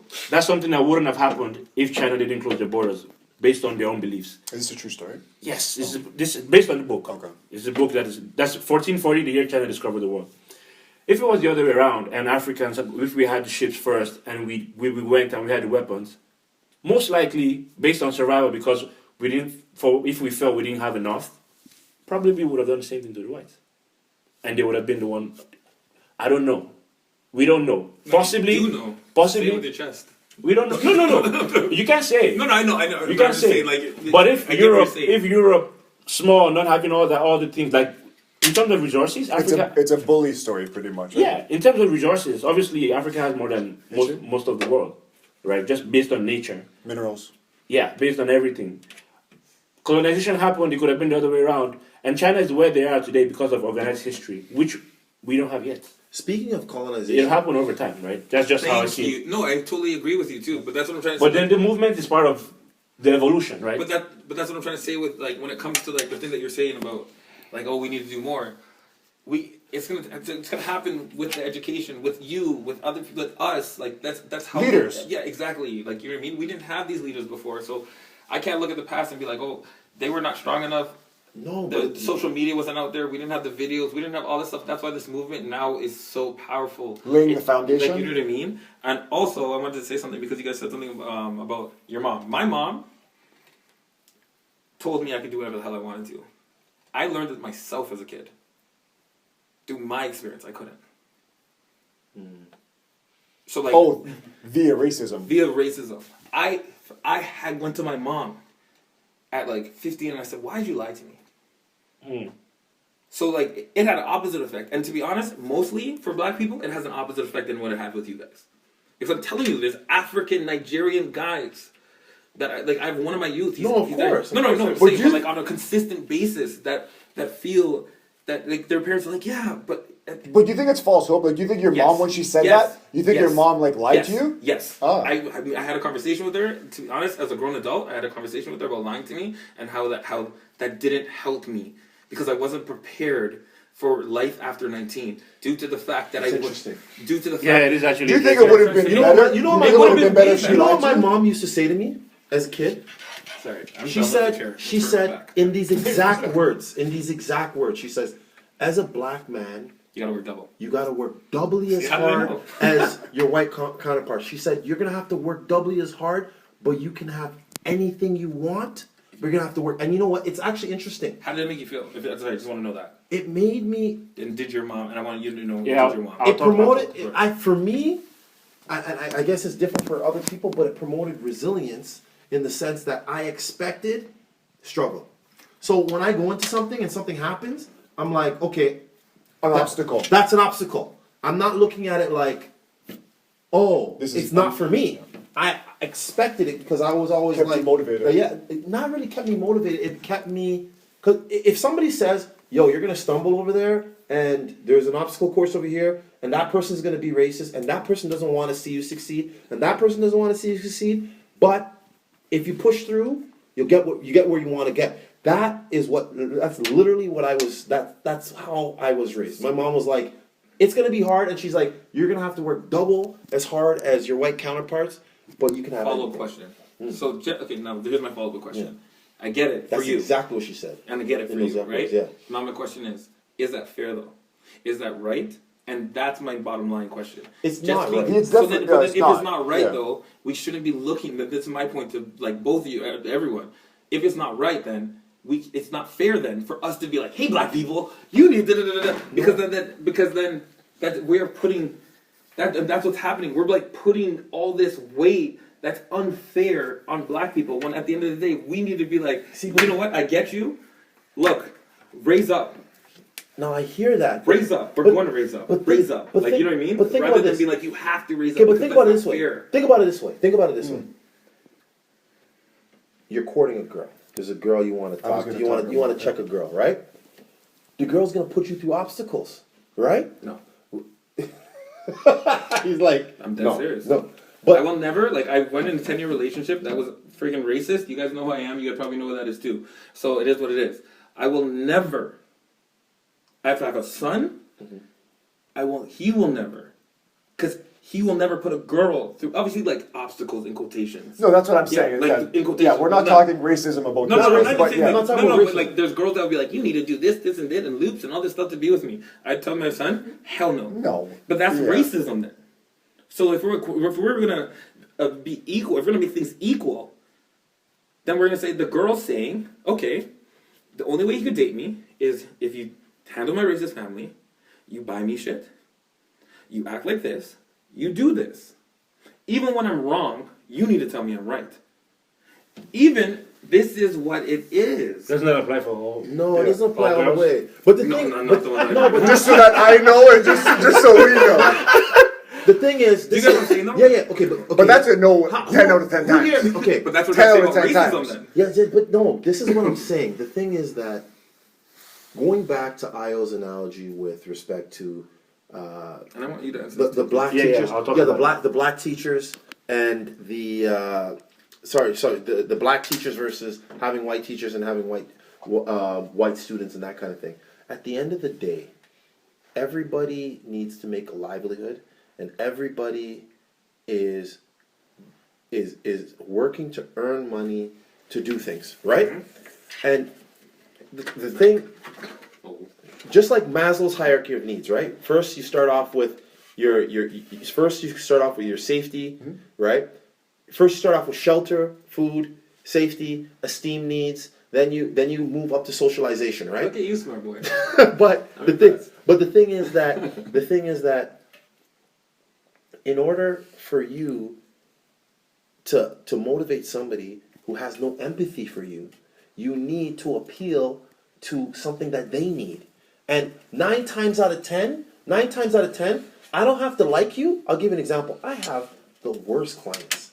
I could tell you, like, there are clients who, if there wasn't a check at the end of this, I would not doing it, yeah. smack the shit out of them. I would tell them about themselves. I could show you on my phone, I've written responses to stuff people have said. Long responses that you would be like, damn, I can't believe he said that.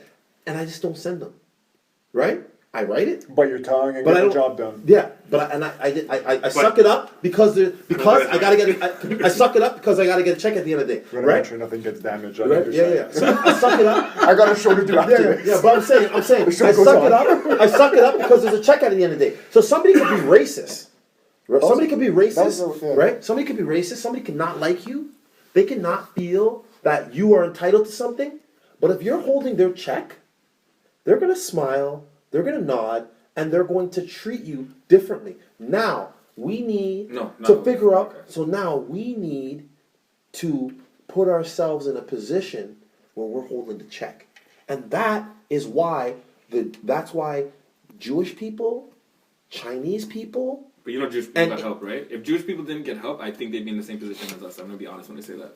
And almost in the same position as us. I think they'd be like the Middle Easterns that would be in Rexdale. I'm gonna be very honest when I say that. But they got help, and then they're able to change their name, How and do they're they know? lighter than the Middle Easterns. So at the end of the day, they're able to be like, yeah, they're kind of invisible. They're Yes. invisible. So I don't think the Jewish people. That's an example of how life's not fair. How did black people not? We didn't get no money. We didn't get no money. And to be honest, fuck black people for a second. Shout out to the indigenous. You know what I'm saying? Let's be honest. Yeah, indigenous people are good. They got it. They got it hard, Yeah. bro. So- Harder than black people. But- But going back to the whole thing is that we right now there's a lot of momentum and Keep your foot on the gas pedal. keep your foot on the gas pedal and move in a direction that is going to that is gonna have sustained growth. You don't want to rah and then fizzle out and have nothing. Yep. Pleasing And I right? want to talk about that. 'Cause Yeah. I haven't said too much, whatever. But Yeah. you guys have talked about pretty much, the marches, and you did it. And I think whatever, as a white guy, seeing what's going on and wanting, obviously, I have a lot of black friends to succeed and to be treated equal. I think what Tosin said before in terms of the whole boycotting Starbucks when that happened. I think that the black community needs to do more of what the Now Jewish that- community. 100%. What the Jewish community's done, you've seen Italian in construction, And you've support seen ourselves. Indian people, and you We did what guys. we could. Yeah, but I think that this kind of We're very this competitive voice against each other. And there's a reason why. Thank you. and that, but you that's what I'm saying. Sometimes people need to let their guard down. Okay, You- speak to that. Hold I on. want- Once yeah. it's You like, wanna hear like it. Jordan's gonna buy a house, maybe go to him instead of whoever. You know what I'm saying? You need a loan, maybe go to him instead of going to a non-black person or whatever. Because if you guys, like I said, keep that money, you said circle 6 times with the Chinese community. You guys need to help yourself as much as you They can. put it in their brain though to fight each other in a sense because the system in a sense. But you're gonna go, please. I know you have your shit. Go on. When you say they put it in our heads, right? Okay, I'll tell you something very interesting. There's a very interesting difference between, and I'll tell you for South America, just because that's where I was that's where I'm from mainly. There's a very interesting difference between South America and North America. In South America, people like you, but they don't trust you, and I'll explain why. And in North America, people trust you, but they don't like you. We can go to Brazil today. We can go to a park and we can play soccer. And once we're done, if anyone there has a large house, we're all having a barbecue in his house. He doesn't trust any of you guys, but we're going to have a barbecue in his house. Okay? A white guy? Oh, forget about Black, race. doesn't This matter. doesn't have anything to do. I'm Doesn't talking matter. about, and I'll explain what you understand where I'm getting. Here in North America, I can meet Tosin today, and we can have a real estate deal. He doesn't like me, but he trusts that just because not me, like just the way the system is. I trust this guy. We can do business together, but I don't like the guy, regardless. But then he's never going to take me to his house. Here, you meet someone for the first time and take you out. It's not as common as back home. Point is, the reason why black people, like you say, system, they're like, they don't trust each other. Bro, we're already by default in survival mode, Jesus. okay? By default. Somebody that's in survival mode is going to do everything to get the best out of the situation. No, keep going. Watch You're that. speaking the truth. No, I'm loving what you're saying. Please. Check this out. Please. Somebody that is in survival mode is going to do the best. He's going to do, and it's going to be selfish. I don't want to do business with someone that's going to do whatever. Yes. So if you're selling me a house, or if whatever the case may be, because I'm in survival mode, and that's the image that the media has thrown out, and it's not far from reality, I might give you fake documents. Amen. And that might be your reason to not want to deal with the black guy. You're not racist, but you know that by default, in general, It might happen. these guys are in survival mode, as opposed to People white that- guys or Chinese guys Amen. not being in survival mode. So you're not going to think, oh, this guy might give you a fake document, even if he might. But media doesn't show you that. Reality doesn't show you that, or whatever you choose to see. Now, if I'm surrounded by, or not necessarily surrounded, but if I'm looking at successful black people and all that Give stuff, the context, because you're saying giving you fake documents. You're speaking from Real a estate? banker standpoint. Mortgage or what? oh yeah, like fake document in terms of income, Yeah. like fake income. To get a mortgage. Yeah, to get a mortgage. And Yeah. two, Corona. Yeah. Keep going. When does it become Corona for? Yeah. Shit. I don't know how he's wearing a tank top. I'm cold. I'm like freezing. No, but just so you see, right? That's why it's difficult for the black community and all that stuff to because there's this lack of awareness. Yes, sir. And if Trust. but Yes, then there's yes. no trust because I know, like, You're surviving. bro, Yeah, there's a lot. Yeah, there's there's a lot of survival mode. Yeah, there's so it becomes there's it, distrust. There's distrust. it becomes You tough. don't have the bottom. It becomes tough, and then now you have to decide personally. Right? I have to decide if I want to trust this guy or not, Exactly. and if I want to break what my own survival mode is telling me. Jeez. Because me, I'm trying to survive, and I'm trying to do the right thing, because I'm in a position to do the right thing. My other guy is trying to do the right thing, but he's not in the position to do the right thing. For him to get out of that place, you know how they say you have to do some wrong things to get to the right place? Maybe that's where he is. I don't want to be part of it. I was there. I don't want to be part of it anymore. So then I don't do business with this guy. I was trying to be better. I don't want to do business with this guy because that's where he is. When you get out, we can talk. And then that's where there's a conflict. And then you say, oh, I'm not doing business with this guy because he's black. No, it's not because he's black. It's just, I can't. Make sense? Yeah, because you do stupid things in survival mode. Like, for example, I did fraud because I wanted to impress my Italian girlfriend. So I'm like, fuck, I want to do this stuff. So I'm like, and I'm a good guy. I'm a good guy. Like, I was shaking when I was doing the fraud. You know what I mean? So yeah, no, just what you said was amazing. Like, in survival mode. you know your stuff. Please say this stuff though. Yeah. Okay, so Yeah, you get to you get to that. Then. Okay. Yeah. Yeah, because So I feel basically over time, number one, I'm creating more awareness. Obviously, I don't know what the solution is. This is just from my own ignorant standpoint. I'll tell you, I don't feel like I've been a victim personally of racism. In this I don't want country. to say at all or a lot. Ever. Not because it has never happened. It's because I'm not exposed to what it is. So when it happens, I don't see it as racism. I'm just ignorant in that sense. If somebody treats me like shit, for me it's because you're ignorant, not because you're racist. For me, ignorance comes before racist. So when I look at you, I don't look at you as a racist. For me, you're just ignorant or whatever. Maybe you got a bad day, bad moment. That's where it ends. For me, I don't go deep, and for me, it makes my life even way better, right? And easier, Chris yeah. is blitz. Yeah, but then, like I said, over time, creating more awareness, people that are successful, the more you speak, the more you voice out, the more people watch, the more people you inspire, and over time, Chinese, Jews, whites, whatever, there's an organized history, registered Of helping each other. Of course, Yeah. Yeah. of helping each other, of doing things, of being successful, and then it becomes so over time. Everything, even having this conversation, is part of That's what I say. creating awareness, laying the you know? foundation and awareness, right? Right. I was gonna say because I think at some point we should kind of wrap this up. I know we could talk all day, and if you Yeah. guys want to, we can. Yeah. And we You can know too much, we can though. continue this after our conversation. But what message would you guys have to the black community after because like I said, I know that obviously every racism you guys have dealt with it to greater or lesser extent your whole life, and more people have. But after this, the whole police stuff recently in the States, everybody's been a lot more emotional, even myself, and seeing a man get killed in the streets. What's your message I'm gonna, you know To what? the black community. to the black community first? I think that right now, we've done an excellent job of mobilizing, of creating awareness, of creating, of enforcing accountability within our law enforcement and politicians.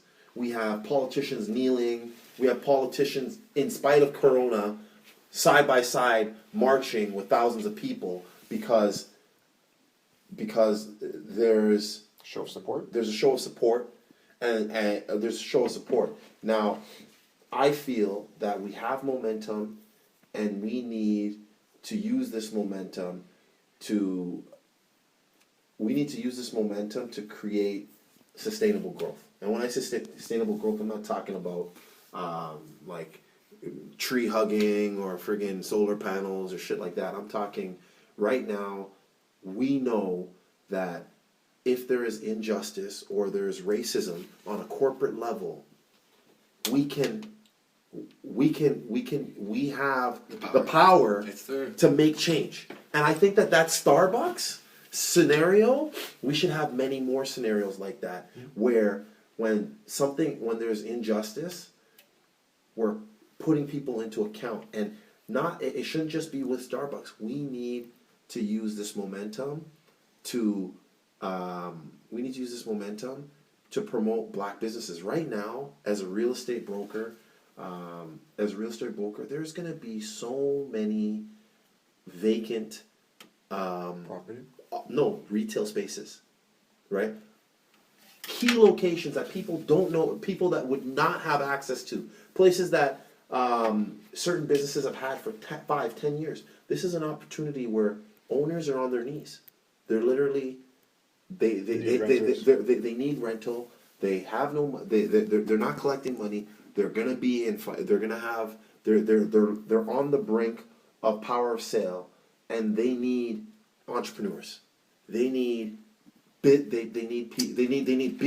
people who can fill those spaces and They need people who are going to pay rent, and now they're not going to ask you for your firstborn and all these things. Now it's just yo, can you pay the rent? Yeah, okay, come in. They're not asking you for 5 years financial. Now the bar has the bar's dropped, and there's tons of opportunity.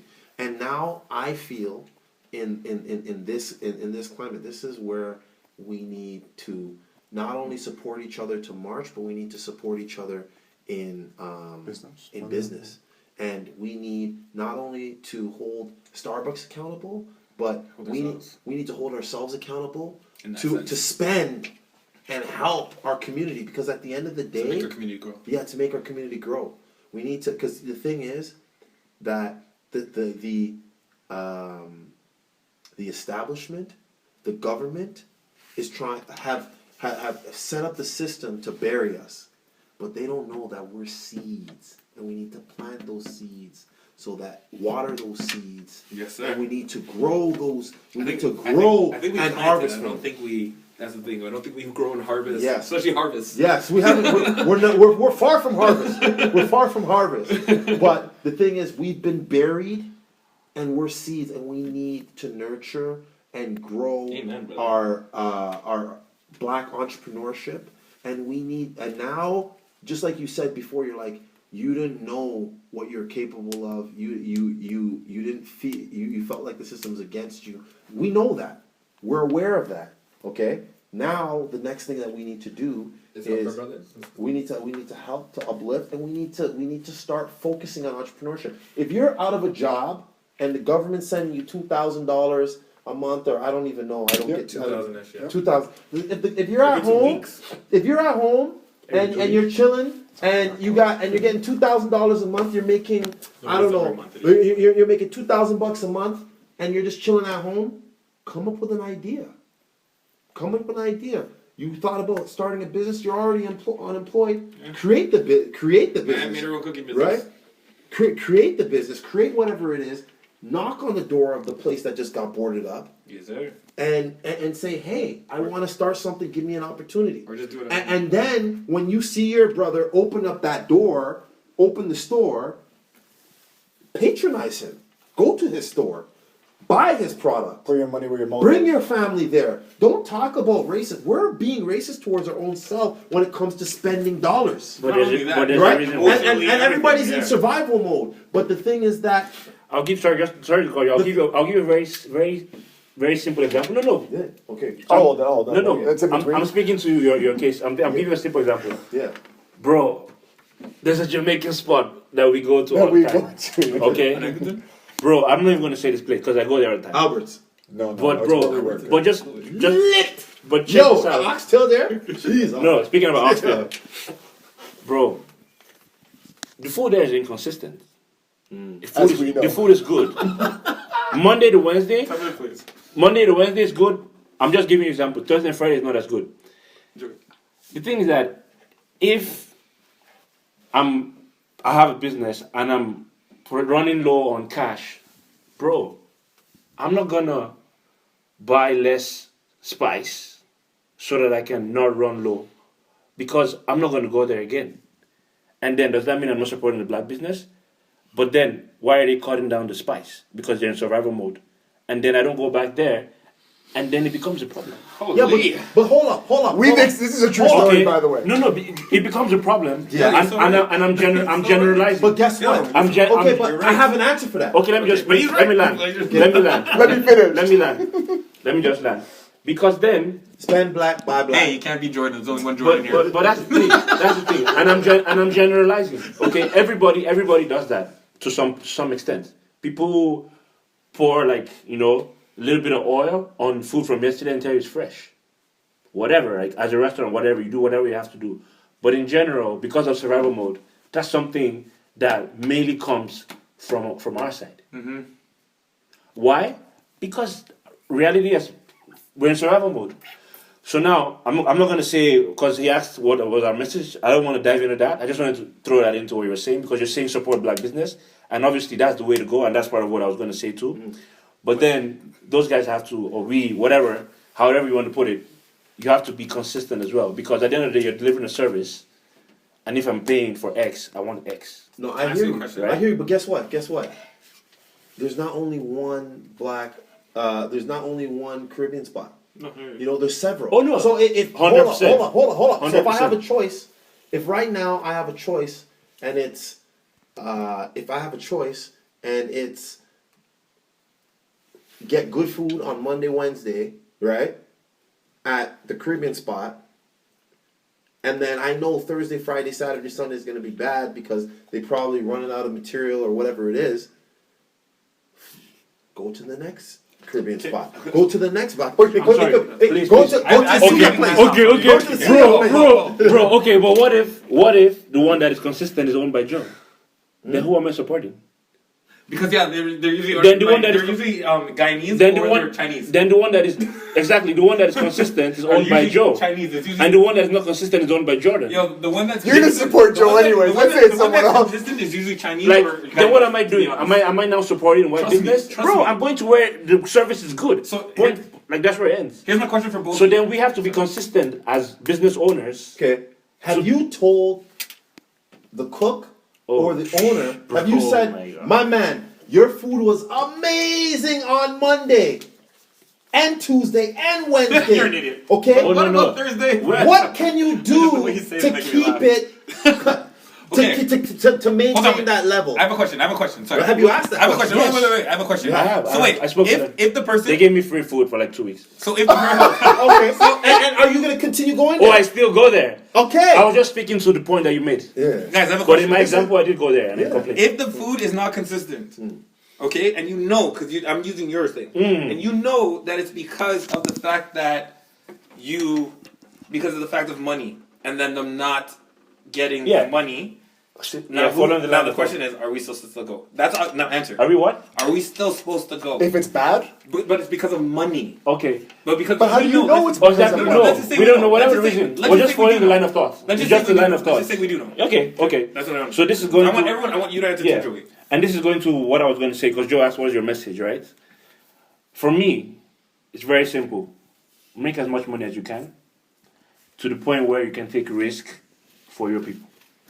For me, that's if you ask Your me. message. Yeah, if you ask me what is a simple way, from my own ignorance, because I'm not even like a victim of racism out of ignorance for the same reason. So I'm not even the best person to say.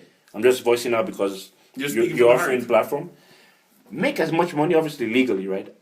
Make as much money as you can to the point where you can take risk on your people that are in survival mode, and hopefully they do the right thing. That's all I can say.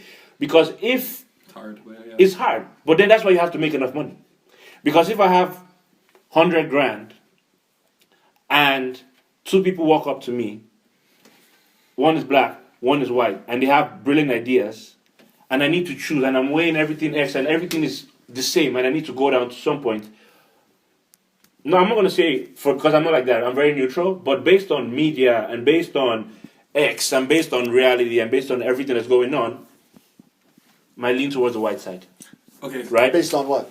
Oh, based on influence, just influence of how life is set up and survival we mode. all have biases. Exactly. We all have biases. Exactly, I we all probably do. have more biases Exactly. than anybody in this room. No, everybody does, to some extent. My first and last name are Italian.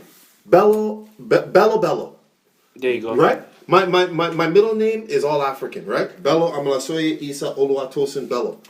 I read and write in Arabic. Okay? If I meet a guy who speaks Arabic, I'm gonna be like, oh brother, right? Of course. Assalamu alaikum wa rahmatullahi wa barakatuh. Kifak?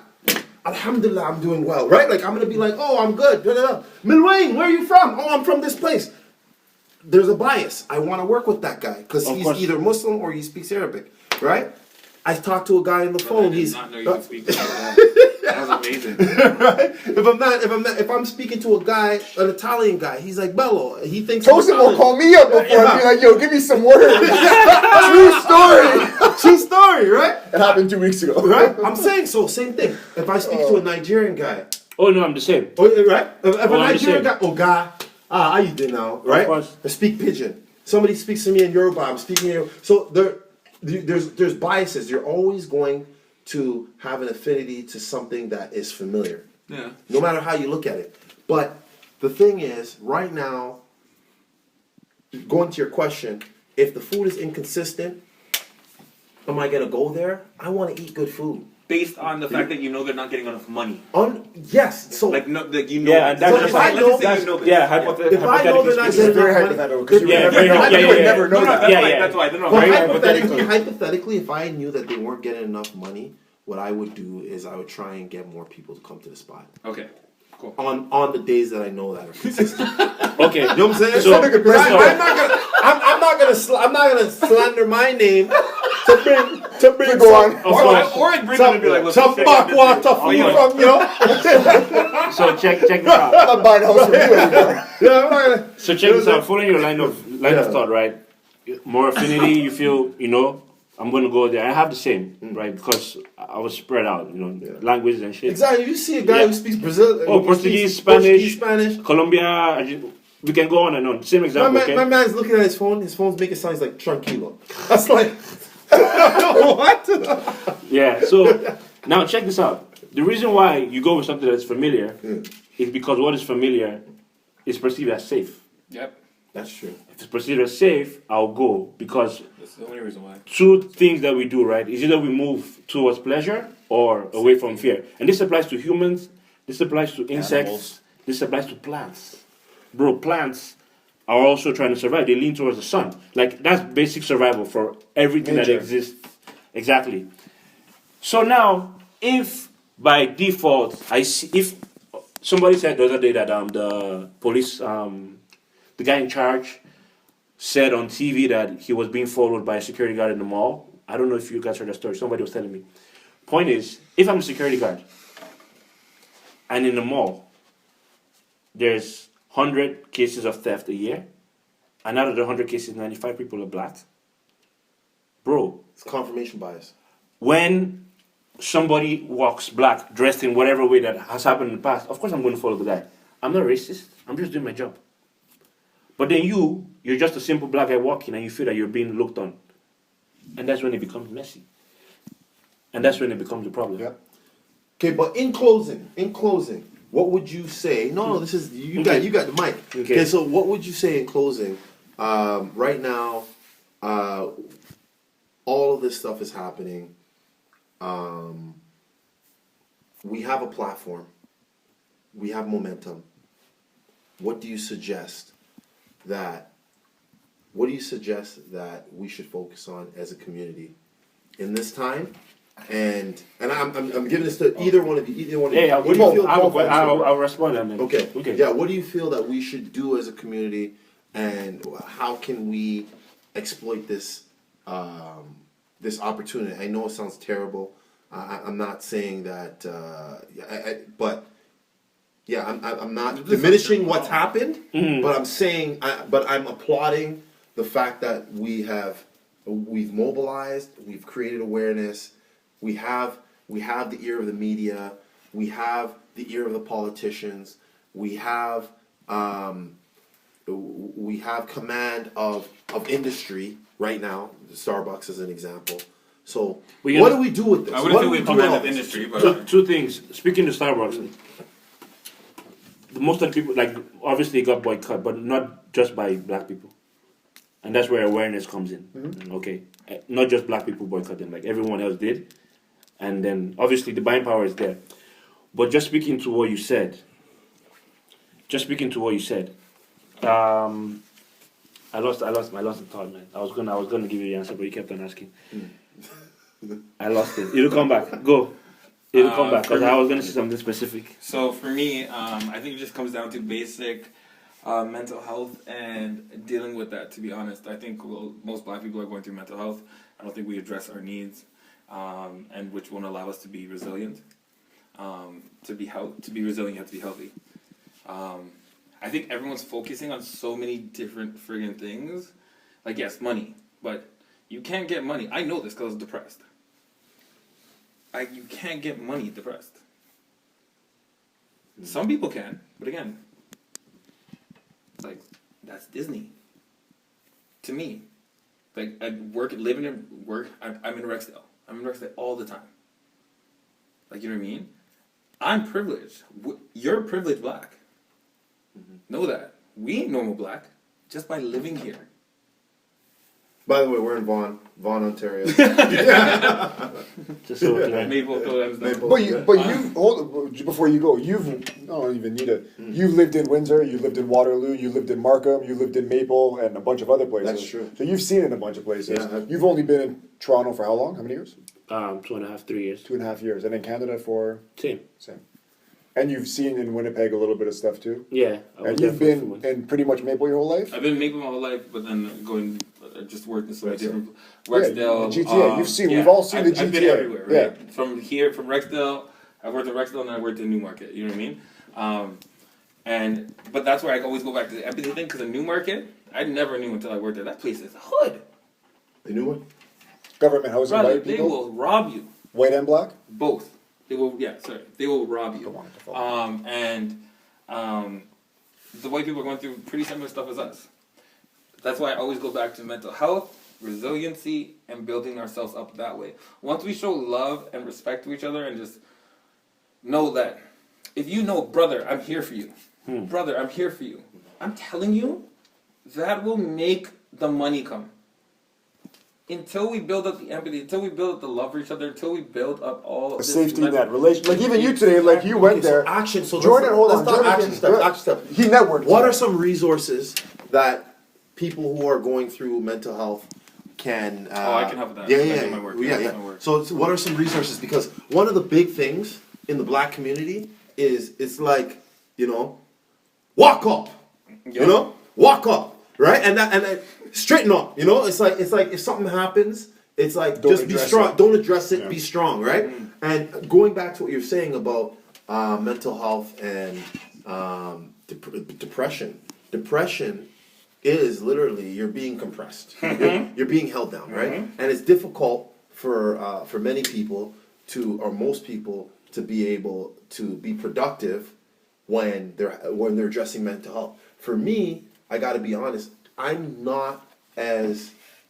a little bit more ignorant to mental health because of And that's okay. because of the way that You're a the way I confident see- guy. Yeah, because the way I think, I'm always thinking like I'm expecting bullshit, right? Like I'm expecting there to be, I'm always expecting that there's gonna be an obstacle. So my mentality is different in that sense. So when somebody's going through an obstacle, I'm like, man, I went through all these obstacles. You just come, right? So those are the people that tell. that doesn't help black Yeah, people. yeah. Because now I'm not going to come to you. You can never be my mentor. I'll never. Because he work doesn't with a see things the mentor. same way you do. Yeah. And not even see. It's just you're not giving me that love and empathy that we need to give our brothers and sisters. This is what we need. We need to be like, yes, this shit's against you. Yes, you're gonna fall Okay. down. Yes, But then we're we'll gonna keep. go back to the same thing. How Action easy it steps. is to give empathy when you're in survival mode, No, I know. and that's where it becomes messy, No, I know. I know. and that's why we need to make money, so that we get out of survival mode. That's the first step, in my opinion. I agree.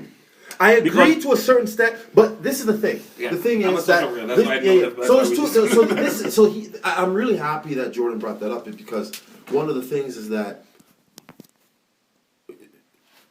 socioeconomics, your socioeconomic standing has a lot to do with your ability to help others. Bang, bang. Right? And being Time and money. Yeah, time and money, right? The more money you have, the more time you have to help to uplift. The more money you have, the more that more resources that you can deploy towards a problem. But at the same time, for you to feel safe, for you to have shelter, for you to have esteem has a lot to, and I'm going back to Maslow's hierarchy of needs. For you to have esteem, you have to mental health is a big issue, right? And I've been in a situation where I've been in situations where I've felt like, oh my gosh, who do I talk to? How do I go through this? How do I navigate this? Like, if you don't know what you don't know, like, and like, I'm speaking something I'm going through right now. I'm in development. I'm trying to build buildings and stuff. And the thing is, there's not many black people who are developers. Actually, I only know 2. in Canada, right? So now I'm having a problem, and I have beef with one of them, right?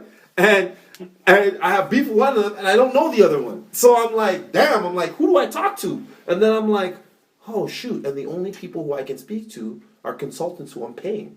So if you're paying somebody, they have a bias, right? Or I'm getting an RFP. I'm asking people to quote me on something. They're biased. How could I get Third party. a third party to neutral. help? So I'm literally in a bubble. So now I'm like, shit. Like, I'm making mistakes. I'm overspending. I'm losing money. I'm making money, and I literally don't know where the light at the end of the tunnel. So I'm just like, I'm just by myself with my little, right? So trial and error. So for me, that was like that was, I was like, bro, I paid $130,000 for an architect. 130 G's cash, like not finance from the bank, like my earnings from that year, just like paying this guy. And homeboy was like, "Oh, you're a young black man, and you're paying for that. You're gonna do this plaza. I don't believe you. So I'm gonna show you bright and shiny things, but I'm not gonna give you anything you can actually use until you pay me the entire project, and then I'm gonna start working." So I literally was paying, thinking I was moving forward. Now when I go to the other trades and the people who are actually in the industry, they're like, bro, he didn't give you nothing. He gave you $30,000 worth of work. You got hustled. You got hustled. And I'm like, how did I get hustled? But he gave me all of this. And he's like, so now I go and I'm trying to get a quote. And the guys are like, we don't have enough information to quote you. And I'm like, oh, you're stupid. I'll go to the next person. 7 out of 11 people tell me I don't have enough information. And my architect's telling me I do. And I'm like, okay, this is weird. Your architect black? No, architect's Cuban. So now I'm thinking to myself, like, what the hell's going on? So now I go to another person, and then I'm pissed, right? Because I spent the money. Didn't get your money's worth. I didn't get my money's worth, and I thought I was propelling, and I find out that I'm like, I forged, like, basically something I took one of my other buddies who's a developer, took him 3 years, I did in a year. But I got to that point, and I stayed at that point for 10 months. Nothing, no progress, nothing. And I kept throwing money at it, and it didn't go nowhere. So I was feeling depressed because I'm like, fuck, I don't have anybody. No assets, really. Right, I just spent all the money, and I'm not moving forward, and I don't know what to do. So I get it. At the end of the day, coming back to the whole idea is that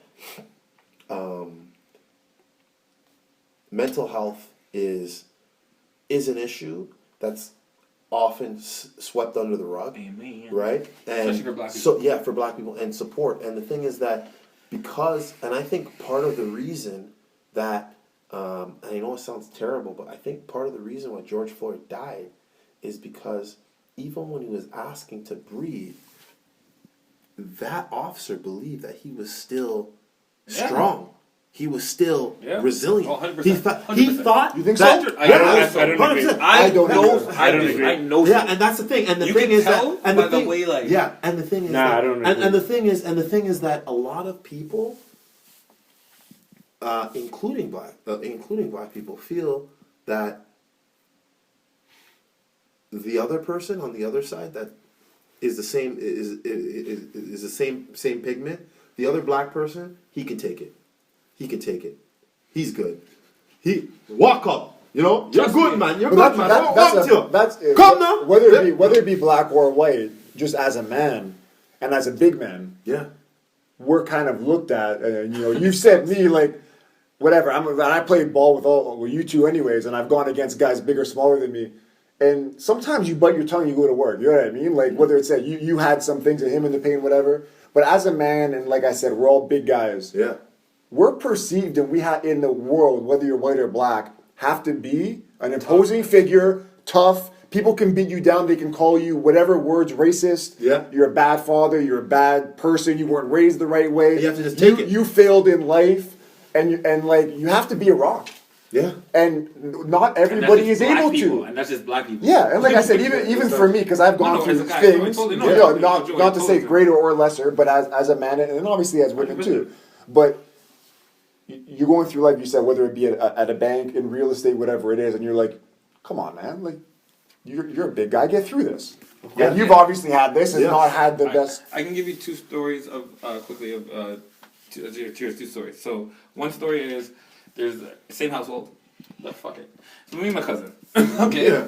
My cousin, single mom. My mom, single mom. My mom had 15. His mom had 18. Okay. Now this is where mental health comes. Again, because just in case my mom sees this, my mom's a great mother. I'm gonna be very honest. She struggled. She didn't. There were just some things at 15. What do you mean? Of course, there were some major mistakes that she made. Okay? With you? With me and my grandparents. I call my grandparents mom and dad. Up to this day, I'm like, I hate that I call you guys mom and dad because I want to call my actual mom. You guys are. That's embarrassing. You guys you were embarrassing me. Mental health. So all these. Again, that's one example. Rashane, my cousin. His mom was there. No one could say a word to him. If I touched Rashane wrong, she would have threw me through the wall.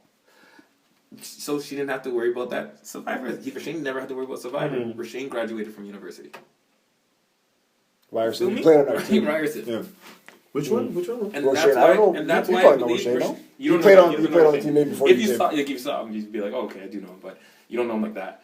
But so that's why I believe so much in mental health because I literally in my house I saw us. My mom was probably making more money than Rashane's mom at that time, to be honest. Like you know what I'm trying to say, but due to the fact that Rashane's mom's like, no one's fucking with Rashane. No one's doing this. You're gonna do this. You're great. Oh yeah, you said my son can't go to university. Yeah, man. You're putting my son into university class, That happened to my son. and you're making sure you're making sure that there's a tutor for him because this is your damn job. Yeah, my mom did the same. Right? My mom didn't do that for me, and that's what I'm saying. Mental health is the drive Do you- force. But I want to hear your opinion because it's different than mine. I was just gonna say quick, and you can answer that. Do you think that everybody in your or whoever, someone else in your position, whose mom, let's say, didn't knock down the door and say you're doing this for my son, do you think that everybody comes out the same way? Almost. Because not. shout out to Chris. Yeah, man. Shout out to So many stories about it. yeah, like most of my friends, to be honest. But that's why I'm looking at you and I'm like, Tosin, you're different. Yeah, aren't you looking around and noticing that?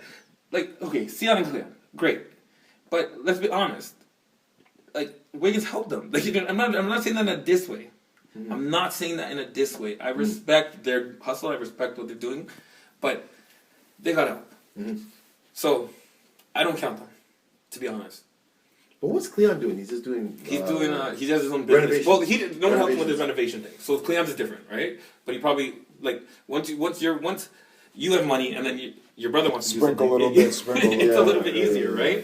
right? So again, no knock, no nothing. But you are different, my brother, because I struggled and then went to college. Chris struggled. He's just finished college now, and that's amazing. Like you know what I mean? With 4 kids, the man sick. Yeah. But I can list you people from King City around our age, and almost all of them struggled. Like a big struggle. A big struggle just due to mental health, just due to the support. Every single black person, though, I'm gonna be honest when I say that, almost every single black person that had that mom that was like, yes, life sucks, yes, it's racism, but I'm here for you and I'm gonna ride for you no matter what. And I'm really gonna ride for you, because that's what white parents do. Mom, I broke the door. I'm gonna beat you, but pay for the door, and it is what it is. And then they're doing the test. They don't. Do you know what I'm trying to say? Yeah.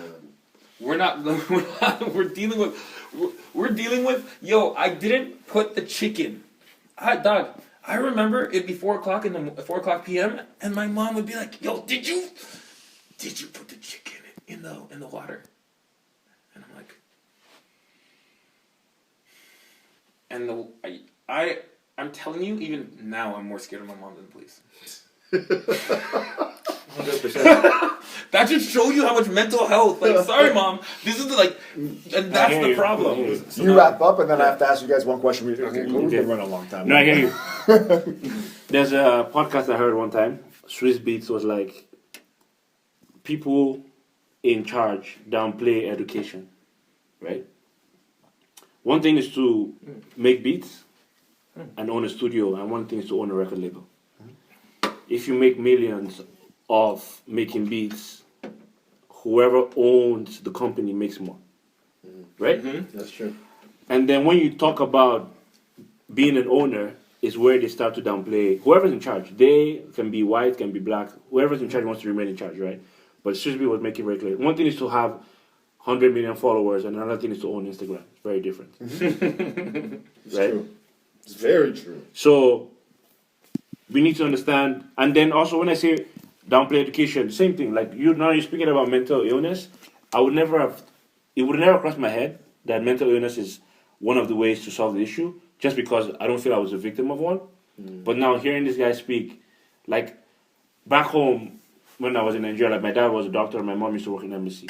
I had friends that would come over to my house to eat, and they would break a plate, and they would start crying. I'm like, "Why?" Accidentally? Yeah. I'm like, why are you crying? Brother, They're like, because they're like, bro, because I broke your plate, and now my mom has to pay for the plate, and I'm dead. Yup. And I'm like, tranquilo. I love your empathy. I'm like, Wait, say it again. I'm like, tranquilo. Like, Do a translation. no, like, relax. Like, Spanish. like, it's all good. It's just a plate, right? So in my own ignorance, I'm like, it's just a plate. But the guy is like, I might die tonight. you know, like, bro, I don't see you again.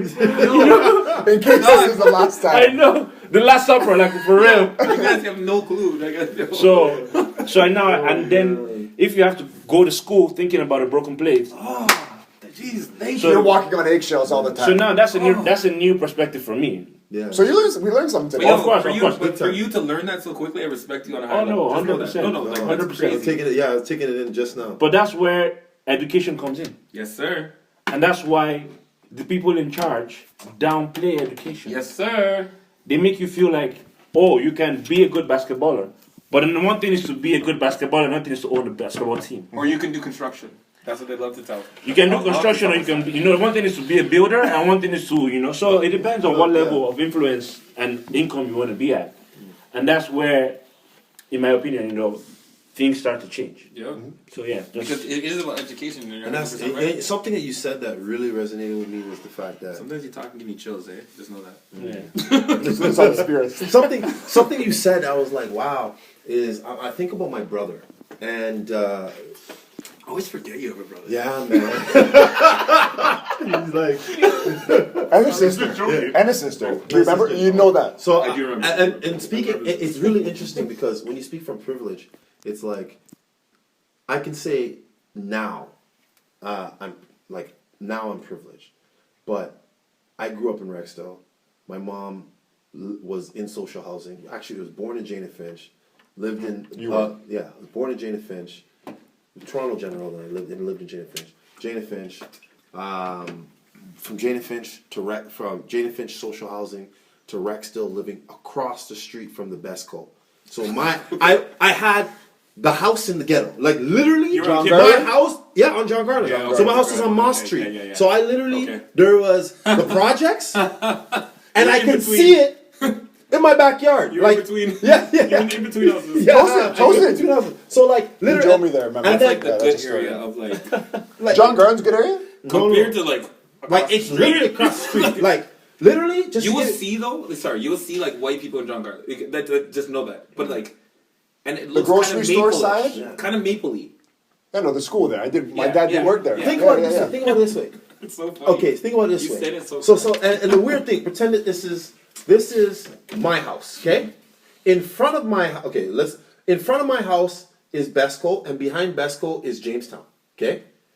Behind my house is the co-ops. There's co-ops, okay? And then to my right is West Humber. So I literally, if I walk out of my street, I'm in the ghetto. If I go to get groceries, I'm in the ghetto. If no matter who I'm playing ball with, it's still the ghetto. 100%. It's just that I'm the only difference between my house and everybody else was my mom owned her house. Everyone else was on social assistance.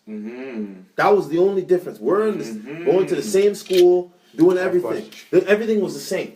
But my mom went from social assistance to Jane and Finch to buying a house in Rexdale. But it was the same thing. But anyways, going from that, my sister ended up going to Harvard for public health administration. And my mom paid her way Without a scholarship? without a scholarship. She had partial scholarship, but not like nothing serious.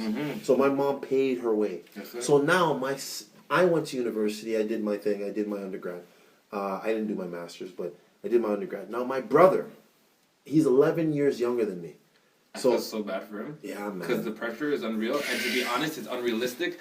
And you guys somehow together made it, which is like two brothers, a brother and sister make it, two siblings make it, and then imagine the pressure that guy's going through. So now that So that's what happened. So now my little brother. So my little brother. Funny thing is, he's in social work now. That's real. Give him this for me. Yeah, I'm gonna introduce you guys. I'm gonna give you. Shout out to Afiz, shout out by to the way. Afiz. So the crazy thing is, so now my brother goes to school and they tell him, they say, you're not smart enough to go to university or college ever, and you have a learning disability. So my sister goes, learning disability? Let me research this. Oh, he just needs, right now, he has a problem with time. He can't, like, for him, he gets anxious, and then he freezes, so he just needs more time to, like, cool down. So then we got him. I don't know what it is, but basically he writes it. Yeah, he writes an exam, but he has like a separate room, and he just takes his time to write it. So because of my anxiety, basically, and they don't do it like in. So they used to do it in what is it called? High school. They'd go in high school. They'd be like, Jordan Crawford, come out, and then I'm failing the test because now you just dissed me in front of all my friends. But in college, university, you have the choice. So the test is happening. Okay. Yeah. Either you meet right there, and then you're good, or there's just less of an embarrassment factor. Yeah. And they're actually Public trying shaming, to, and there's no public shaming, and they're actually like, okay, cool, like you're here, but you're smart. Like, don't feel like you're dumb here. Like, you know what I'm trying to say? Compared to where in high school, he's going to classes, and they're like, hey, come in this class, and he's with somebody that is literally special needs. Yeah. You're literally seeing black people and special needs people. You know Kadeem? Yeah. Sorry, Kadeem. He used to be in the special walk. He used to do the walks with the special needs students. They made black people walk with the special needs students. My guy went to university in BC. So that shows you that there's no reason for him to do that. Yeah, that's what I'm saying. And same thing with my brother. So my brother, the school said that he would never go to college, never go to university. Yeah, his high school said that. Yeah, so his high school said he would never go to college. High school no, he went to St. Augustine and Markham.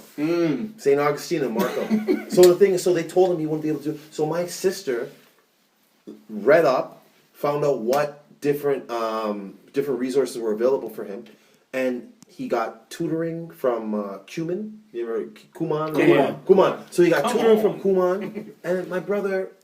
Long story short, he got into university. Yes, sir. He graduated university. Yes, sir.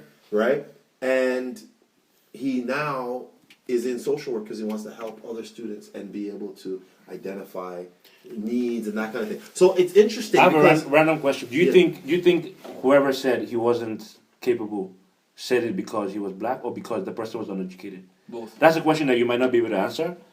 But then his story might be able to shed some light on that kind of situation. But the thing, and I'm speaking from experience, it didn't just happen to my brother. It happened to me too. It happened to Jordan, and it also happened to my little cousin. My little cousin, Michael, his mom, like, God bless her, she literally, she's working like 2 or 3 jobs. She's a PSW, so she works full time for one place. She gets what's called, hours at another place, and then they also give her that job. And then they give her, what's that thing called again? That she has a like staffing agency that gives her an extra job. Yeah, so she's doing they give the one-on-one. So now she does all of that, and then her kid's going to school. So my cousin is in without a mom, pretty much. Yeah, because she's always working.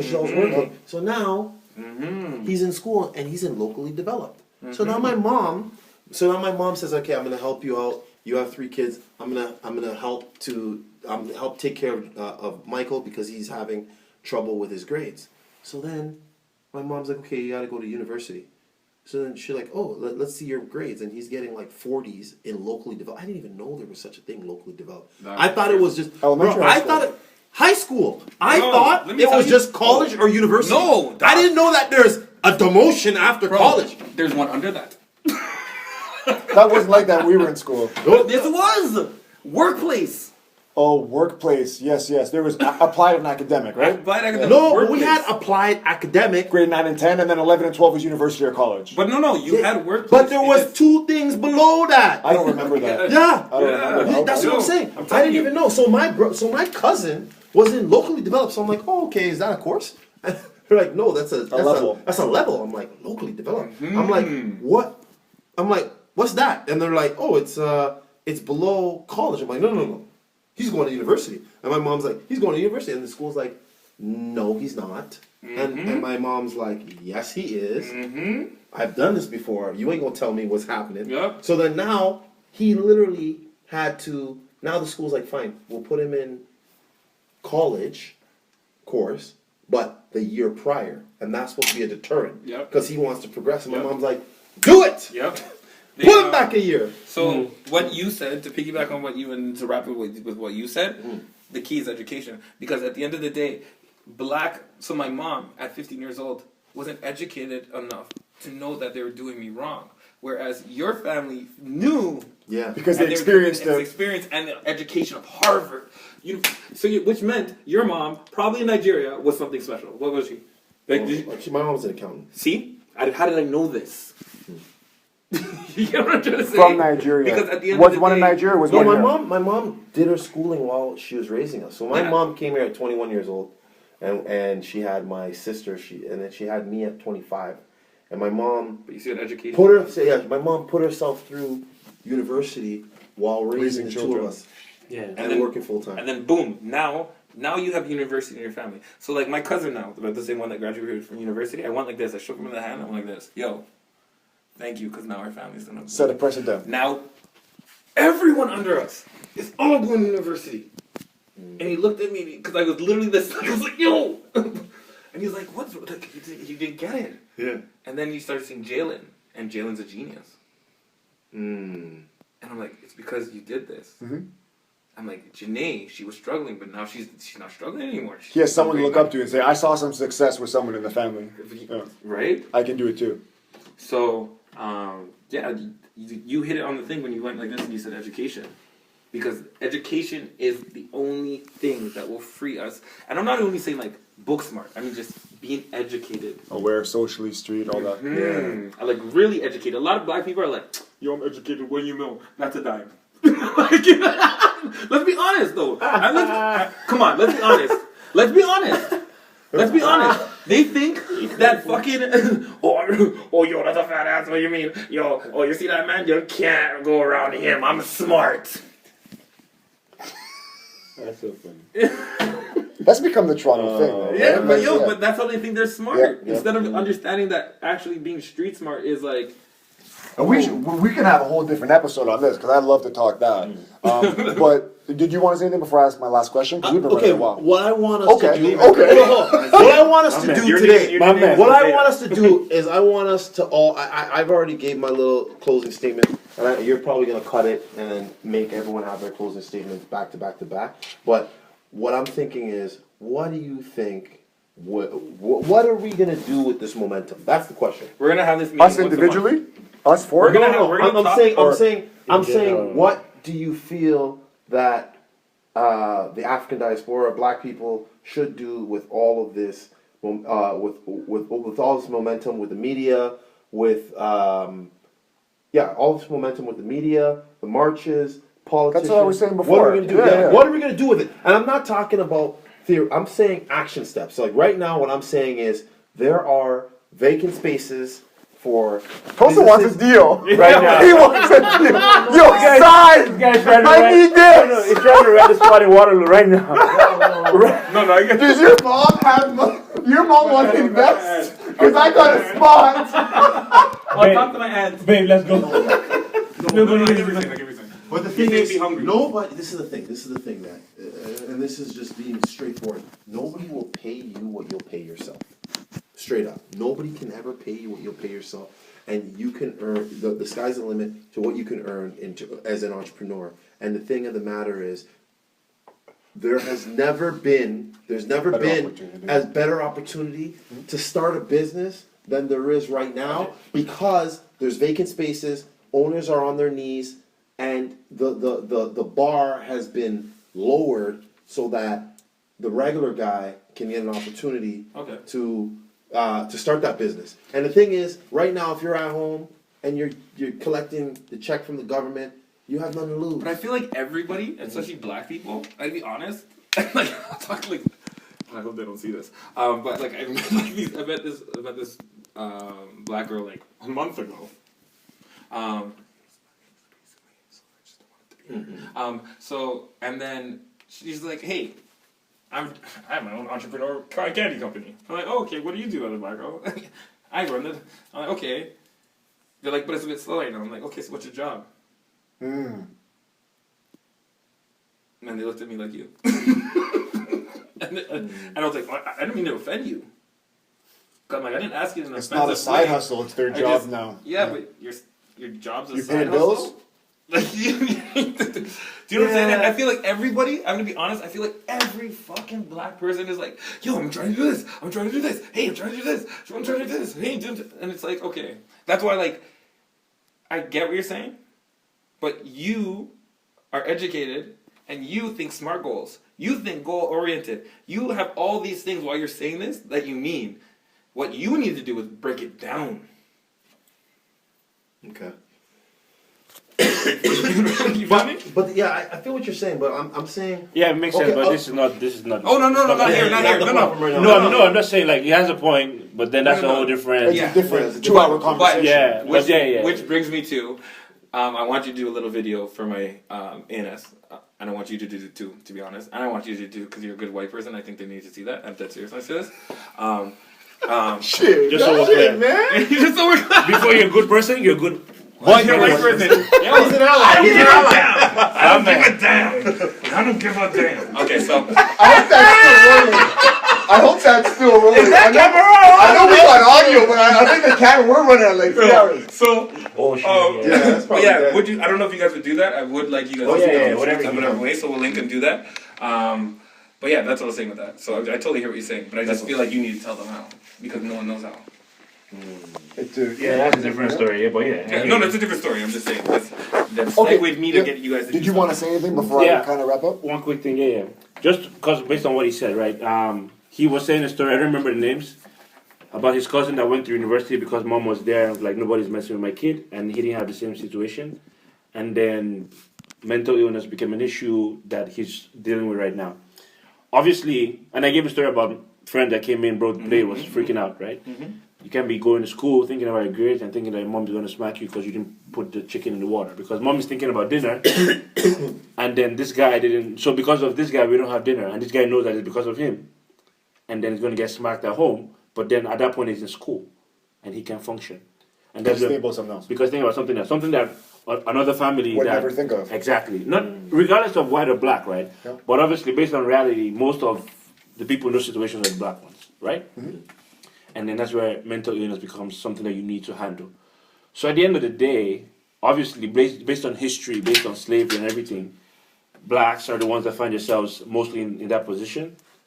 But that doesn't necessarily mean that we're the only ones suffering from mental illness, right? Amen. Okay, so obviously there's a problem to be solved in general.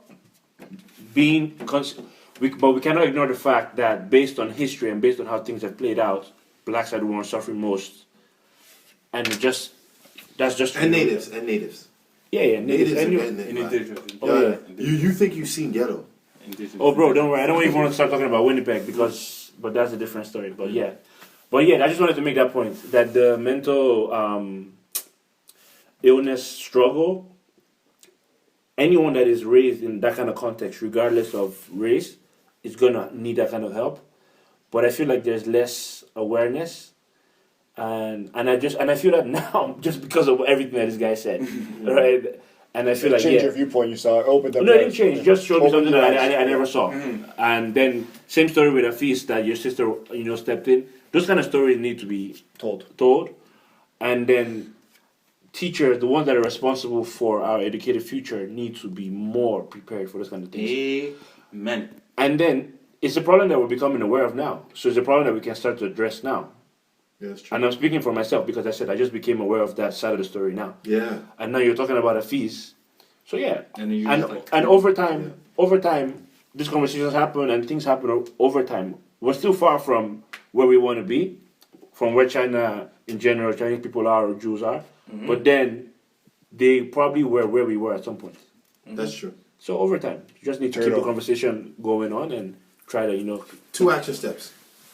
2 action steps from me, personally. Yeah. Oh, Action steps, make that money, man. Like make enough money. that you can help people. Yeah, make enough money that, like I said, so that I can take risks in situations where normally because of money I wouldn't. Make money and save money too, right? Oh yeah, for me to have make money, save money, so that I can invest in a way that it'll benefit like the community, and regardless of the situation or whatever reality is thrown at me, I'm still in a position to take that risk, because as a business person, obviously the first thing you're going to measure is risk. But now, if you're making the kind of money where you can make certain types of risk that your money lets you, yeah. But personally, for me, I'm going to get more educated in terms of mental illness and make as much money, like make good money, so that way, my people, my bloodline, generational wealth, Yeah. and that's for me. And the more money you have, to be honest, the less ill you are. As Yeah, bad as that is to say. the less influential you are, the more money you have, the less society can influence you, and then society is messed up as it is. So obviously, you don't want to be in a position where you're going to live up to society. You don't want that. You want to have enough money to do whatever you want. The freedom. Yeah, and that doesn't necessarily mean race or anything. It's just basic, survival. You need to make enough money. All right, two action items. Okay. Jordan. I hate speaking after you all the time. Okay, let's see. He can inverse when he does the audio editing.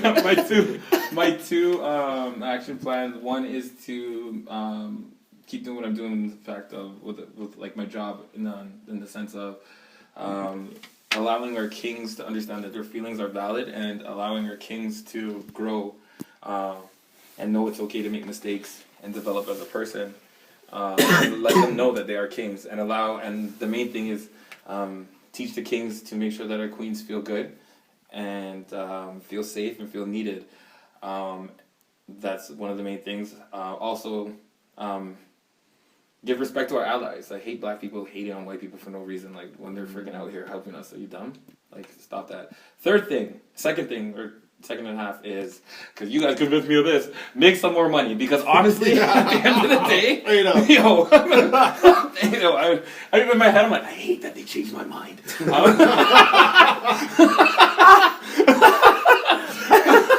But because I'm such a social worker, to be honest, like, you know what I mean. But you guys are right, so I'm gonna make some more money so that I can help other people, because let's be honest, money is also health.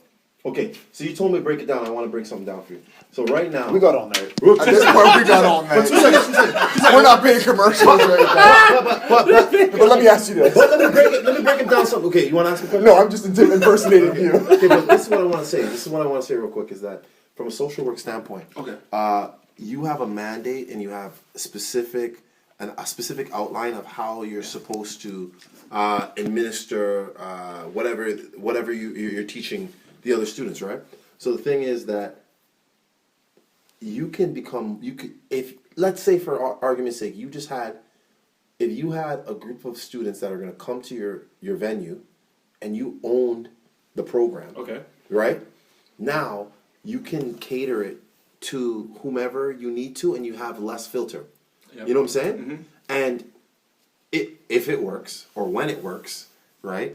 Now you're gonna get more. You're gonna have more demand. Yeah. Right. So right now, as a social worker, you can still be an entrepreneur. Yep. Right. Yep. And you can be more effective from your experience. Right now, I'm sure 100% there are certain protocols that you're like, this is not. I'm gonna get in trouble for them. Right? All the time. And you get in trouble for them. To be So honest. now, if you just, let's say for argument's sake, and I'm just giving a quick 2 seconds. If you had, let's say that you rented a space and you said, hey guys, every Sunday I'm hosting an event at the rec center, Yeah. right? It's going to cost $10 for entry. Okay. Nobody's coming. Okay. Let's say whatever What's the it money is. for? No. But it could be for him to for him to have it going. to keep going. Okay. To keep going, right? So it could be you could even go to You can get sponsors as you well. can get sponsors. You can go. You can go. You can go to Ministry of University, 100%. Ministry of University and Colleges, Yes. fundraisers. Da da da da da. Find black business owners that want to invest in it too. Black business owners that want to invest in it. It could be, and there's so many grants, bro.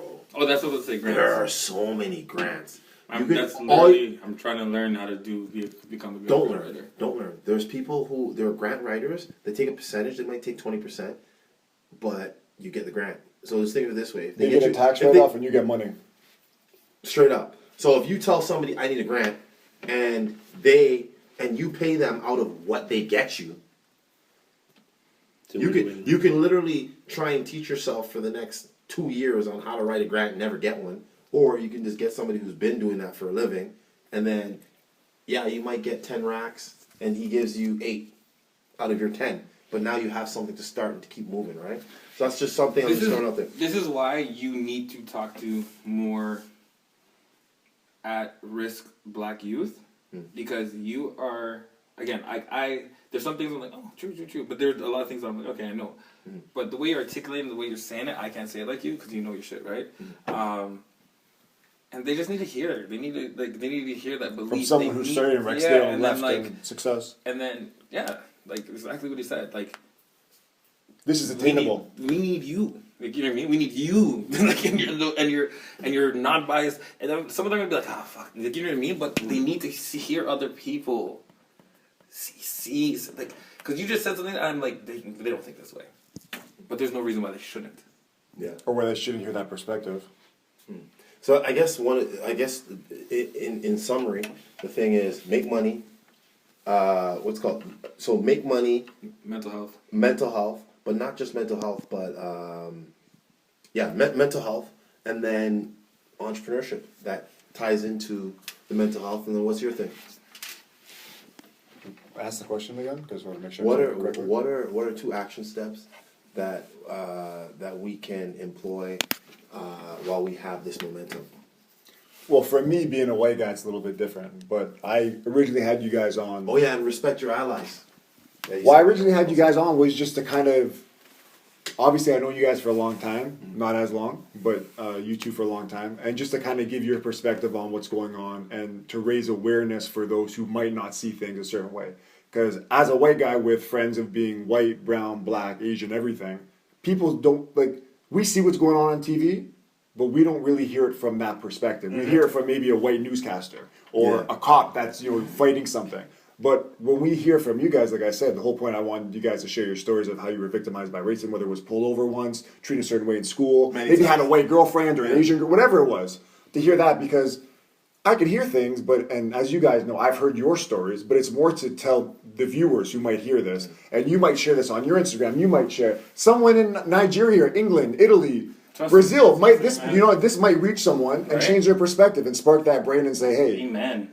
I didn't think about it that way before. Yeah.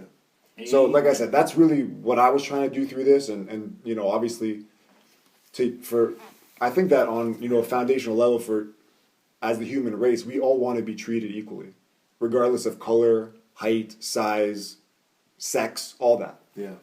Sexual orientation, we all just want to be treated equally and not have to carry a burden, whether it be I didn't get education because I didn't have an opportunity or I didn't have money to do something. Just to kind of, like I said, give that platform for whatever this is and to kind of connect everybody as well. Yes, sir. And that's it.